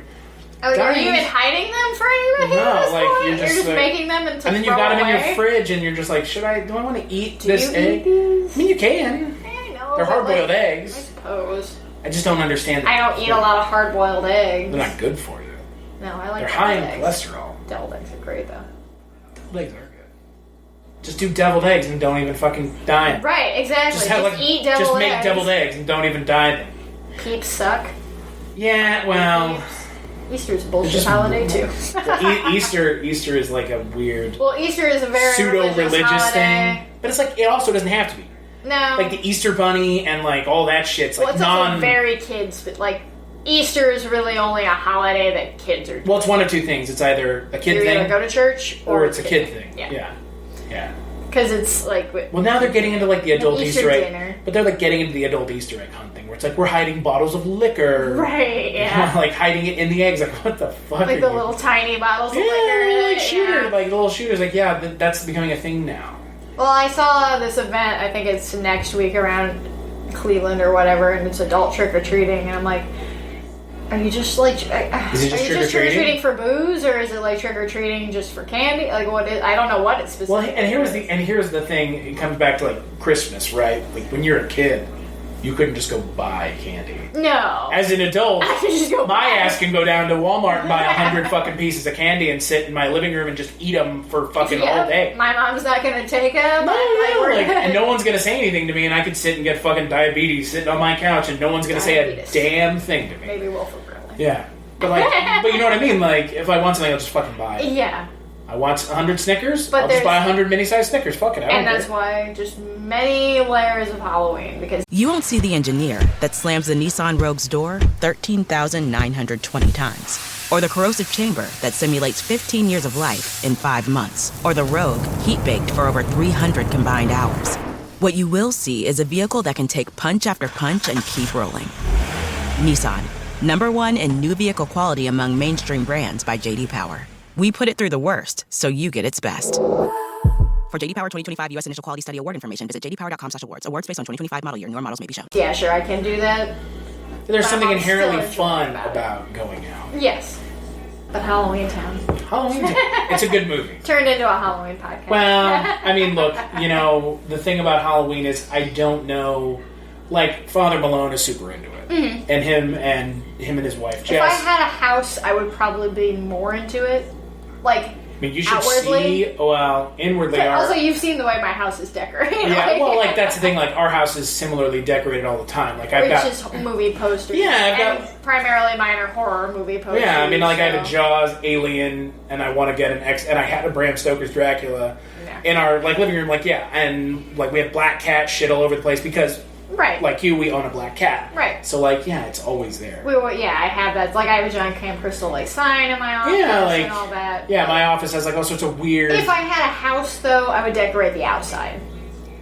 Like, I would want to do, like, the porch, or I'd want to put some stuff in the yard. I hate the blow-up shit, though. Oh, yeah. I hate that stuff. But The constant in the background, too. But I would, like, want to put some stuff Would you want out to do, like, a home that. hunt? I could get into that. How do you feel about Aside from haunted wanting houses? people in my house. How do you feel about I haunted like houses? haunted houses. They're fun. Do you go every year? Usually, yeah, we'll probably go. Like, we have a local That's what we one. should- That's what we should have done. That's I what we should have should- taken you to the God haunted. I should damn have it. taken you to the haunted God schoolhouse in laboratory. Damn it. Good We God. did We work for fucked up that. That's a real fuck up. Next Halloween. That's a real fuck up because I was, like, thinking about it because, like, there aren't any. There is one in Omaha, but, like... Oh, really? We have a bunch around. Like, well, yeah. This is a real place to live. I can't believe it. Like, that's... We have two. You saying Akron, Ohio is a real place to live. Everybody listening again, to this this is- in Ohio is like... This is more of a suburb of a big city than Lincoln is of Omaha. You have to Well, understand, yeah. like, Cleveland is a city. Yeah. Like, you say Cleveland, people are like, Ohio. Right. You go Lincoln, people are like, what? Right, yeah. And then you go Omaha, they're like, okay, Omaha. But Omaha's still not that big. Right.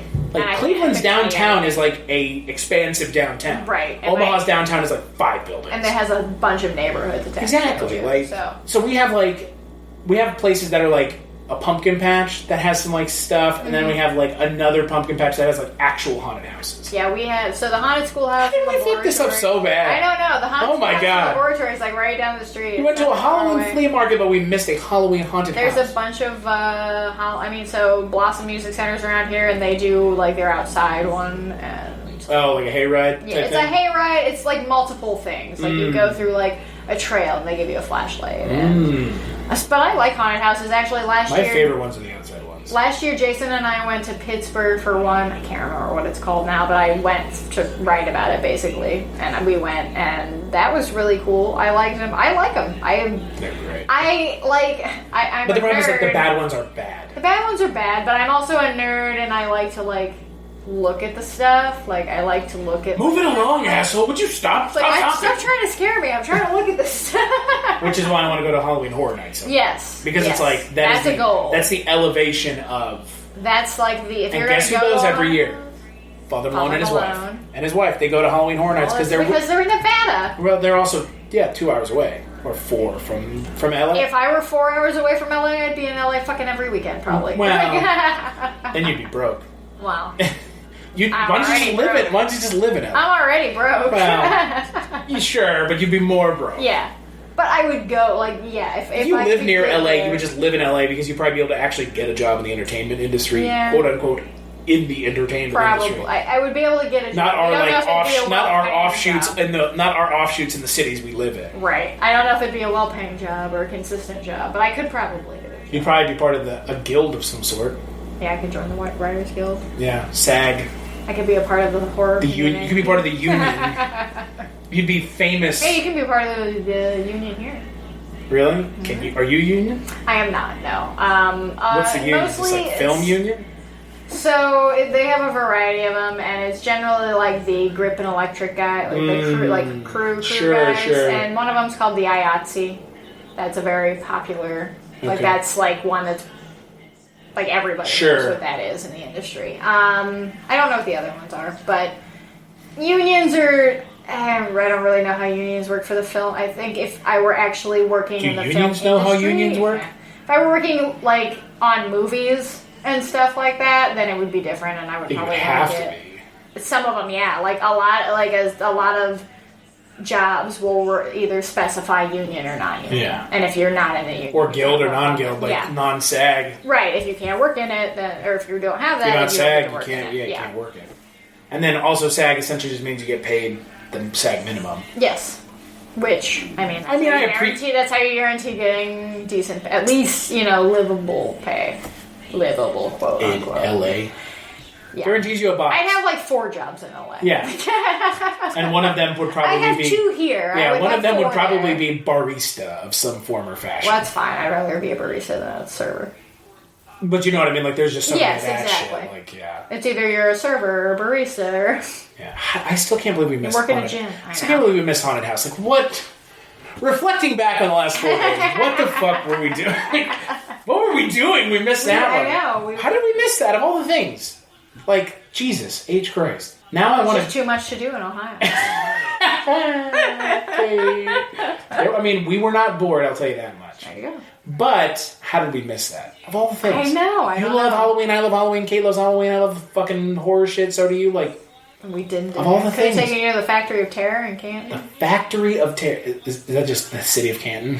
Basically, yes. The Factory of Terror, also known as Canton. Factory of Terror is actually one of the longest haunted houses in the country. We in Dallas have the longest. Cutting Edge in Fort Worth. It is not changed the last 4 times I've gone. Well, if it's that big, I guess. Well, but they don't change anything. Like it's just like that. Like So Kate and I went on our first date to a haunted house, which is a great first date. Right. Especially when the friends that I went with, one of them was a big scaredy cat, and he punched Kate in the back of the head a couple times because he was like so freaked out. Wow. So like haunted houses have we would go every year on our anniversary. Right. To a haunted house. But yeah, we went to the Cutting Edge. It was $30 a person, which is fucking expensive as far as I'm concerned. Factory of Terror is probably about $20-25. Yeah, but it's also like I think Cutting Edge is like an hour and a half, something like that. Where it's like, does the place that in Canton that you're talking is in Canton, right? Yeah. Do they have like a maze thing? It's not a maze. No, they don't have a maze. The one at Cutting Edge has this stupid thing, and maybe they've gotten rid of it. And if you work there, I hope to God you have. But it was like a thing at the end where it's like everyone goes into like this like maze, and they're trying to find a way out. And it's like a jigsaw themed thing, but there's no actual exit.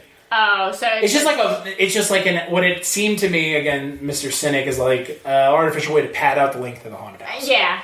It's like, you have 3 minutes to get out of here. Like, okay, fuckers. It's like, now you're just going to wait 3 minutes. And yeah, but there's like no way to get out. So you should go back. Well, it's just like a bunch of people queue up in a room together, they put them in the room, and then it's essentially the end of the haunted house. Oh, it comes right at the end. Okay. But I love haunted houses. I used to be deathly afraid of them. I used to hate horror movies. I used to hate horror movies too. It's always been my thing. Yeah, I know. So you can claim to be an OG. I am not.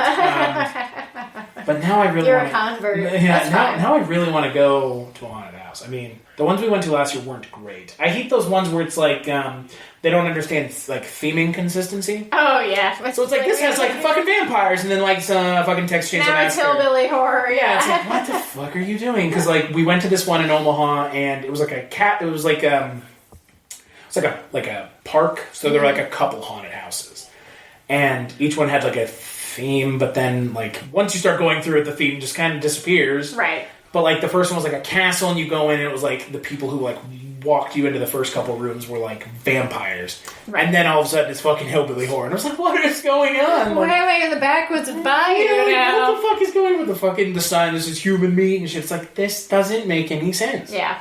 So like, that's my qualm, but I love haunted houses.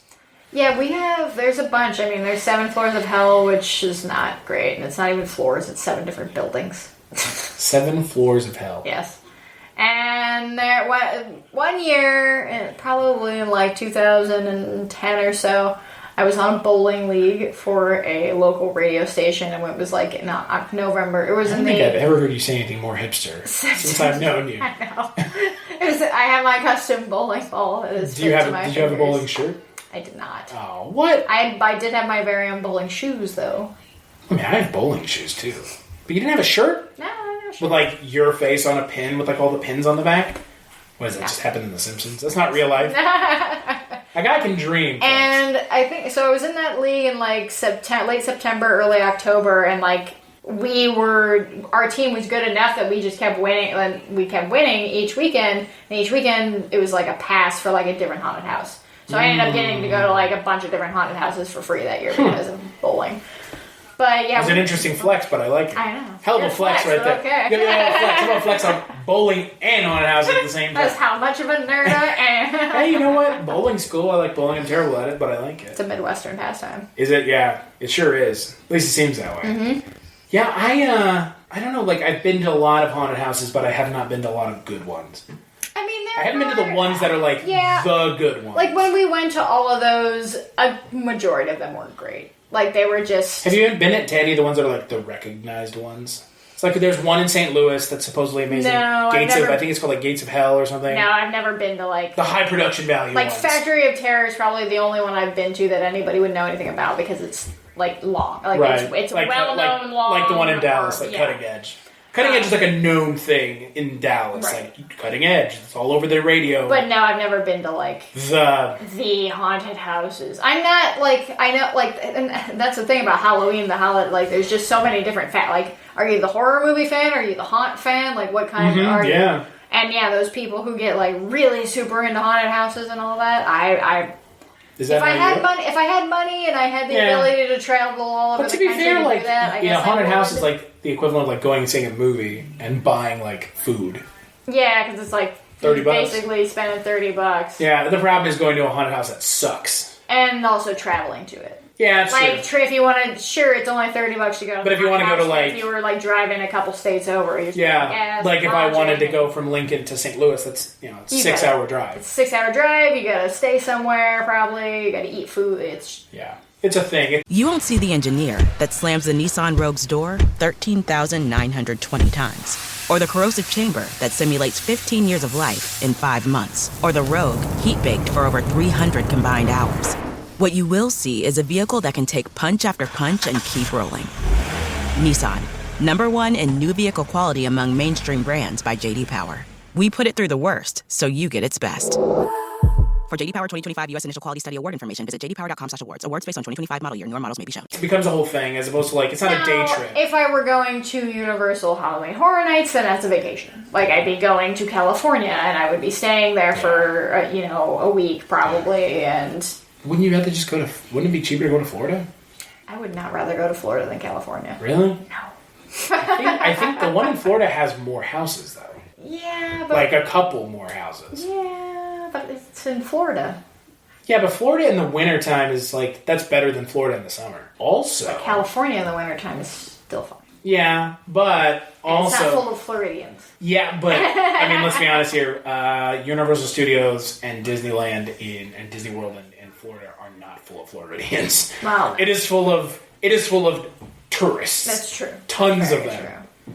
I mean, I am partial to Universal in Florida because I think Universal in Hollywood fucking sucks. It's too small. I've never been to Universal. It's just too small. Like, the pure experience is going to Florida because you get to go to the 2 parks. Each park has its own thing. The Harry Potter. Well, if you're into Harry Potter, yeah. The Harry Potter, and you get to ride on the Hogwarts Express. Right. I've never been on it. We went to Harry Potter Land. The Wizarding World. Yeah, I just like calling it Harry Potter Land. It sounds way stupider. We went to that when we went like fucking 7 years ago. It was fun. Mm-hmm. I mean, it's immersive. I want to go to the Star Wars thing, and I don't really like Star Wars that much, but like I've heard it's like super immersive. But yeah, like being there. Yeah, it's like cool immersive as hell. Shit, like everything is like very like good moons to you or whatever fucking weird things they say like that. Like, and that's the kind of haunted houses I appreciate are those immersive ones, right? Because that's what it sounds like at Universal Studios. That's what I hear. Yeah, like it's all sensory. Like it's. Have you seen the American Werewolf in London? Like animatronic they did. And that thing is wild. And they could only do that there. Oh yeah. Because they're the only ones who can afford it. Yep. But like, there's also these haunted houses that are like really high production value. Well, yeah. I mean, that's and the ones those are generally the ones that go on all year round too. Oh yeah. There's one of those in Plano. It took over an old academy, and it's like called the Darkest Hour, and you can go there all year. There's a few in Pennsylvania. I think there's one in Pennsylvania that's open up all year. Or like select dates a month. Yeah. Which is cool for people that want to go. Factory of Terror will open up in like the winter and do like an evil Christmas or like Krampus sort of thing. I think and like a Valentine's Day. That they do that at Darkest Hour, like Valentine's Day, which is super cool. Yeah. Yeah. So like that's fun when they open up like outside of the October month. So how do you feel about those like crazy intense ones? So that was like the ones where it's like they're like sign a waiver and they're they like grab you and shit. Well, they're like, have you seen the documentary where it's like they're fucking waterboarding the people? Yeah. So there's is that California? No. No. It's the Midwest. It's the Midwest thing, yeah. Oh, it's like Haunting on something Lane. It's like that guy. It's just like one guy, and he essentially like kidnaps you. It's his house that just says, "Hey, come in here, and I'll be weird to you," basically. So in Pennsylvania, and shit. When we went to the Pittsburgh one that I can't remember, they had a second one attached to them that was the one where you had to like sign a waiver to go in. Right. And I don't know. I don't need that much horror, real life horror. Yeah, I don't need to be like tormented. No, it's also I don't want to be McCamey Manor. Yeah, I don't want to be like a weirdo guy. Totally, like I can't move. I don't want to be. It seems sadistic. I want it to be fun, and I want I like being startled, and that's great. But yeah, when you're like trying to make it as realistic as possible. Well, I don't even think it's realistic. I think they're just like it's literally just torturing. Yeah, here, let me sit you in this chair and like do like make you puke. Eat your own puke and like waterboard you and like put you in like a cage and dunk you in water. Like, I'm not an anxious person, but that makes me anxious. Like, who the fuck would not wants to do that. I wouldn't do it. Well, you just do it for a couple minutes and then say you give up, and then they'll be like, "Okay, you're done." Would they though? Yeah, they do. They're supposed to. There's like a safe word, and they let you go. But like, why would you even fucking? I'm good. I don't need that. And like, I understand a place for it though. Like, I know that there's a lot of people like in kind of the haunted house community that are like, I don't want anything to do with it. Yeah. I get it. The haunted house community is a very it's like the horror movie community. Yeah. There's the crossover, like you said, but like they're kind of their own thing. Yes. And like the whole world, they are very militant about like we do not appreciate these kinds. Well, of places. yeah, and I mean that makes sense because they're giving everyone else a bad. If anything bad, if anything goes wrong, everybody gets blamed. Any of those, it's bad for everyone. Mm-hmm. So even the ones that are just like just a haunted house. Yeah, because then it just takes one bad story to start circulating. Yeah, everywhere like someone died because they had a fucking heart attack. Someone had a panic attack. Someone got seriously hurt. Which, let's be honest, looking at those someone videos, got assaulted. Whatever. Well, those people are being assaulted and they're having panic attacks. But again, also, they signed it away. So at the same time, I'm okay with it because like if you can't you don't just like wander into this. No. Like You're looking for a type of scare that I don't know what you're looking for, but you're looking for something. I get like the adrenaline, like I like coasters. Like I like roller coasters. Me too, sure. I would totally skydive. I would do stuff like that, but I don't want any where it's somebody else doing something to with me. Not malicious intent, but the intent to like I don't know. Torment. The intent to torment you. Yeah, and I think if you're running a house like that and you're participating in it, then it's sadistic. Something. There's. When you say I won't go through my own house, what the fuck? No. Okay then. Well, you've made it pretty clear your fucking expectations should be set pretty low because I don't think you want to go deal with this. Right. I'm so bummed we missed it. I know. Our house. What the fuck? Considering how there are apparently so many in the greater Cleveland, Akron. Metropolitan area. Are they good, though? Factory of Terror is good. Akron Schoolhouse and Haunted Laboratory are fun. They're staples. They've been here for forever. Like, everybody's, everybody who lives here has gone to them. Their parents have gone, like, it's... Right. It's a known thing. There's a few in Cleveland that are good, but, I mean, overall, they're kind of, like, 50-50. Sure. But, yeah, Factory of Terror, like, the ones that are immediately around me are fairly decent. I just don't know how we missed that. Of all the things. I guess we've never talked about haunted houses. That's fair. Like, if we had talked about it, like, any time in the last, like, year that I've known you, it probably would have come up. Yeah, we went to one last year. It was okay, but it was one of those, like campuses of haunted houses. So it's, like, 5 different ones. And that's, like, a varying degrees of quality thing. But, yeah. I don't know, I've been to enough bad ones. Yeah. I've been to enough bad ones to know what the bad ones are like. When we got a bunch of free tickets, like, we went to bed. Like, there were ones that they're just boring. Or they're just, like, they forgot to, like, there's not enough people in them. Like, or they're it's like, like you end up, like, it's generic and standard. You end up walking through, like, a bunch of rooms that are literally just the rooms and some, like, scary noises, but there's nobody in them doing anything. The one that always sticks out in my mind was the first one I ever went to when I was 18. It was in Columbia, Missouri, and it was like it was like 3 stages of a haunted house. So the first part is like a haunted house, you walk through it. Right. The next part is you ride on like a haunted hayride, it was like a bus. Right. And they like take you out to like one side of a cornfield, and then you have to come back through the cornfield to get back. And like it was the pinnacle, and it probably wasn't really that good, but like there was like I was putting up a front, I was like, this is scary. Right. But there was a moment where we let you walk into a room and there's like a bed. It was supposed to look like the room from The Exorcist. Right. And like the bed was kind of shaking, so I was like, okay, there's someone under the bed. And there was someone on the ceiling. And they were like flipped up on the ceiling like this, and then they flipped down, and I was fucking out of there. And I was like, this may not be the shittiest haunted house in the world.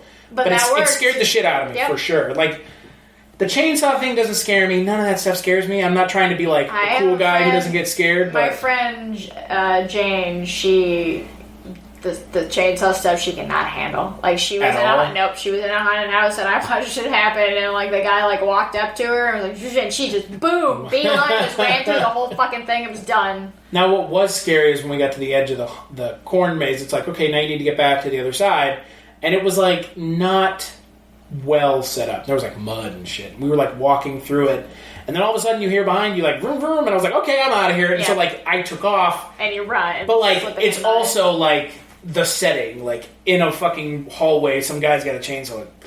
Yeah, like, stop it. Yeah, the chainsaw thing I think is Mansfield Reformatory. That's the scariest haunted house I've ever been to. Mansfield. Is that so around the here? Mansfield Reformatory. It's probably about an hour away. It's where Shawshank was filming outside of it. Oh, so it's like it's a real... It's not in use anymore. You know, I've never seen Shawshank Redemption. Wow, really? Yeah. It's a really good movie. It's like one of those blind spots where I'm like, I just don't That's care. fair. I just don't care. Like, I've heard how great it is. Like, I haven't watched it in years. It's a good movie. If I watch it and it's not good, like, my opinion's not going to matter anyways. Wow. My opinion's not going to matter if I didn't like it. But every year, it's a prison. It's a reformatory. They host, like, ghost walks and tours and stuff like in it. And they also have every year in October, they have their haunted house version where they set up part of the prison is you walk through as a haunted house. Sure. Using the space. That's the scariest one that I've ever... I mean, there's people in it, but that's the scariest one I've ever Those been are just in. the setting on its own. The setting on its own, like, it's huge, so they can hide a lot easier. Sure, They can come at you from a lot farther away. Sure, as opposed to, like, a rooms that are being built out of fucking Or it's like you plywood. can kind of figure out where everybody's here's a dark corner. from. Is someone jumping out of this corner? That one was probably... And that, I think... I mean, like I said, they do ghost tours and whatever your beliefs are on haunted things.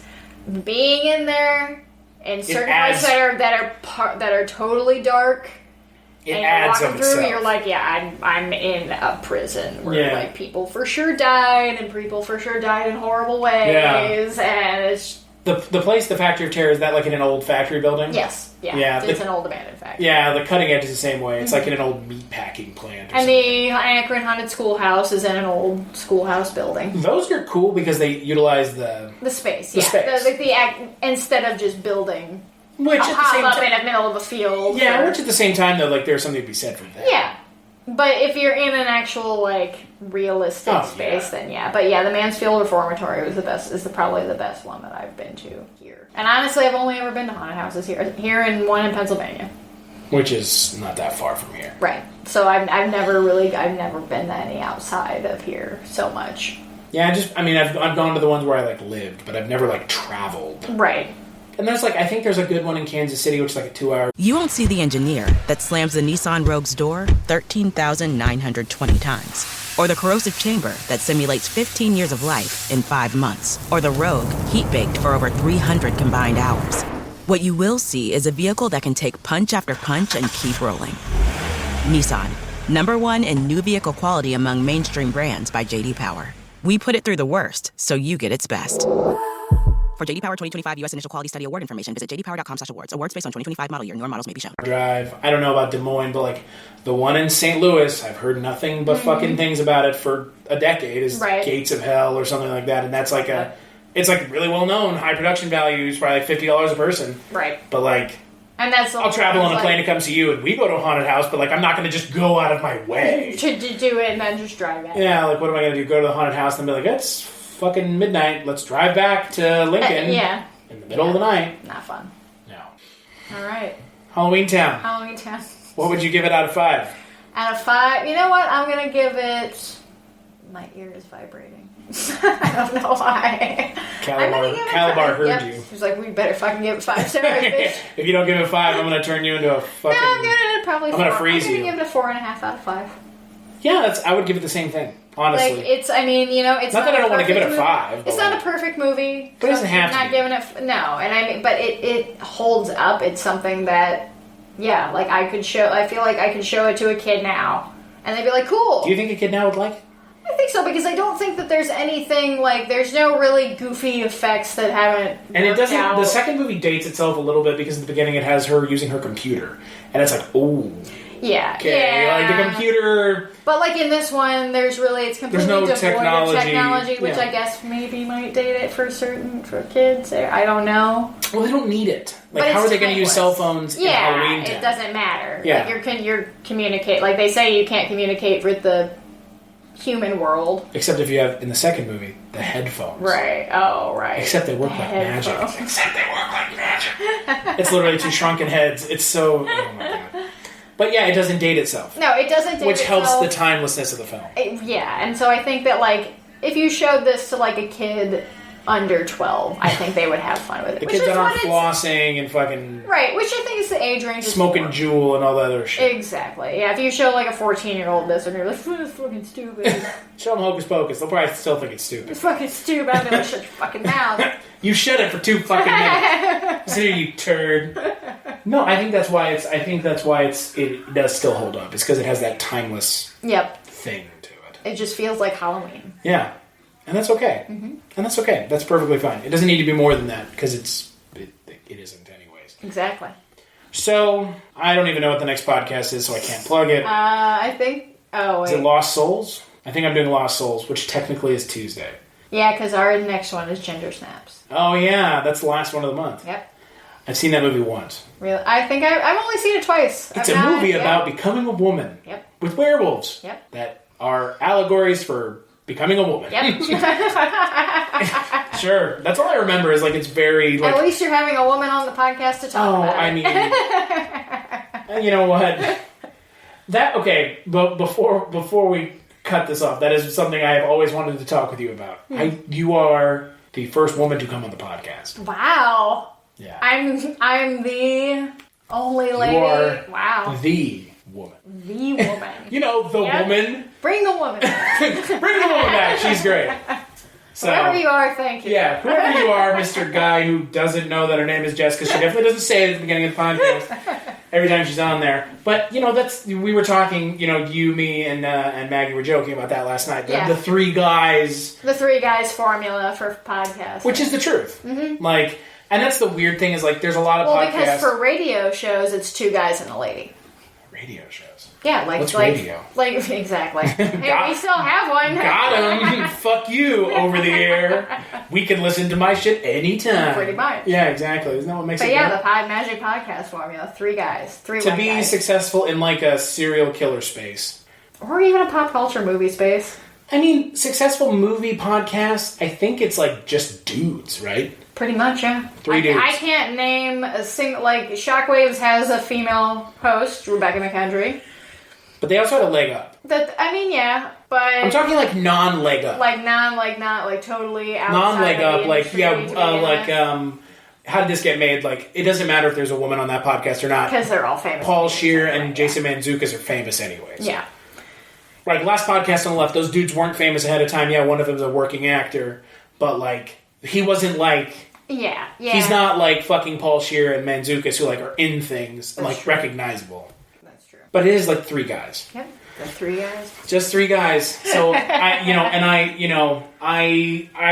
had never like actively looked for a woman to be on the podcast because I think that's a little conceited and stupid. Like I need to have a lady on my podcast. Exactly. But at the same time, I'm glad that now I know you, right? And you and I get along so well that like I feel comfortable speaking. You want to do this? You're like, yeah, okay, sure. Yeah. Because like. It's not that I have a problem with always having guys on, but as a if you're talking about a movie like Ginger Snaps or something, or Halloweentown, or I mean, we've talked off mic about like The Witch, and I know that like The Witch isn't your personal cup of tea. I actually liked it. You liked it better? I liked it the second time I watched it. I actually really liked it the second time I watched there you it. go. It was actually really good. And I see, yeah. Would you like to live deliciously? That's a great line. It is. Yeah. And I mean, like, I think that, yeah, like that perspective of... Yeah, I totally see. I actually totally saw what you were talking about too. Like, yeah, if you watch it from the perspective of like, no, she has no agency. She has no agency over. It's the repressed feminism. it's like the repressed like femaleness. The end of that movie is a happy ending to me because she finally gets agency. Like I control my decisions. Yeah, I am me, and I can do what I want. Right. As opposed to being told what to do by like the male or other females in my life. Right. Which like I totally get it. Like makes perfect sense, but. Just like, all honesty, like, I'm glad that I met you because, like, I just, not that it gets old with a bunch of white guys, but perspective. It gets old with a bunch of white guys. And I love Mike, and I love Father Malone, and I love everyone that I have on, but, us white guys. You guys get to talk all the time. Don't we? We just get to sit and spout our bullshit. So on that note of being a white guy, but let's be fair, though, you're a white woman, so. That's true. I'm still white. You're like one. I am still white, but I am a woman. you're like one tier back in the like the anger spectrum, but like. But yeah, no. People are so angry at me. People are angry at you because you're a white woman. And people are angry at me because I'm a white man. Because of what other white women have done. Yeah, but I will tell you this much: we are not rich, so you can't be mad at us for that. Boom. So you can't get mad at us because we're part of the fucking the problem. Nope. So. Where can people find you until we talk about werewolves? You can find me on Twitter at writer Jess Byard. You can find me on other episodes of the Kulturecast. You can find me on our podcast, the One Season Show, which we are 1 episode away from finishing our first season of Werewolf. 1987. We should do a show called The One Seasoning Show where we talk about making food only using one seasoning. This is a lot like garlic. I don't know. What is this, black pepper? Like, yeah, all right. End of the podcast. Cooking show. The One Seasoning Show. It's an offshoot. It's a really weird offshoot. We just use one seasoning in the entire show. That would be the thing that made us famous. The one seasoning. That probably would make us famous. Like, these two are fucking... These people are fucking stupid. So innovative with their cooking. We'll be on Bon Appetit. We'll have the fucking... They'll be like, we're going to fly you guys out. What did you guys do? You just put one season on them? I can't... What? You're just like binging with Babish. You're internet famous now. Oh, God. The One Seasoning Show. Jesus Christ. Where can they find you? Oh, in a grave, hopefully. You can find me here on the Kulturecast. You can find me... you didn't mention Chronicles from the Crypt. I didn't. I keep forgetting about that. Well, that's because Creepshow is bad. Well, parts of Creepshow is bad. The next episodes we're about to talk about Does all good. parts count? I thought you said the last 2 were bad. No, but I mean, like, okay, well, we're 2 episodes behind. But we're going to do just 1 for both. The one that was the week pretzel. before the Pretzel Man episode and the Halloween episode that they had. The Halloween episode that didn't air on Halloween. Right. Even though the show airs on Thursday on Halloween. The ones that I just recently watched were not as great. I still don't understand how you have a horror show in October that airs on Thursdays, and Halloween's on Thursday. You don't have the Halloween episodes. I don't know. Well, we don't know what they're showing on Halloween because we don't. Right. Well, let me put it this mystery. way. If the Halloween episode was good, was it good? Yeah, I like Then it feels like a missed opportunity. Regardless, like if it's good and it's about Halloween and it's called All Hallows Eve. Right. I mean, it's pretty, like, telegraphed, but it's like... But it's still Halloween. Yeah. It's not like Die Hard. That's not a Halloween. It's not a Halloween movie. It's definitely not a Christmas movie. You can find me on Chronicles from the Crypt. What else? Kolchak Tapes with Mike White. That's soon becoming a Barney Miller podcast. What else? Dreams for Sale, which is our Twilight Zone 1985 podcast. I think that's it. No? You already plugged one season, Joe. Yes. I don't know. I think that's Projection booth sometimes. Yeah, sometimes Mike White decides that my terrible opinion is worth coming onto his pristine diamond cut podcast. With my sludge fucking trash can of a podcast is invading his space. I think that's it. You can follow me on Twitter, casualty_Chris, which name I did not have to change for Halloween. For Halloween. You have a better one than I do. Just blood-curdling by. Yeah, mine's I think just casualty. Like, I'm a big fan of alliteration, though. Yeah, me too. Alliteration's great. Isn't that what, like? And then some people have like really lame ones, just like you fucker. Like, who was it? Oh, the wrestler CM Punk, CM Pumpkinhead. Okay. That was my response. Was like, you're just trying too hard. Pumpkinhead. Well, no, it's just CM Pumpkinhead. He doesn't like. If he would have did CM Pumpkinhead. Yeah, exactly. I think maybe it is Pumpkinhead. I don't know. That's better. Right, but still, I mean, that's okay. Yeah. But like, I've seen some of them, and it's just like, I don't even know horror movies. Like, right. And who came up with that? Like, I don't know. It just showed up, right? Film Twitter started all of a sudden, it's just like fucking The Simpsons. Everyone's living in The Simpsons. Bat groaning. Yeah.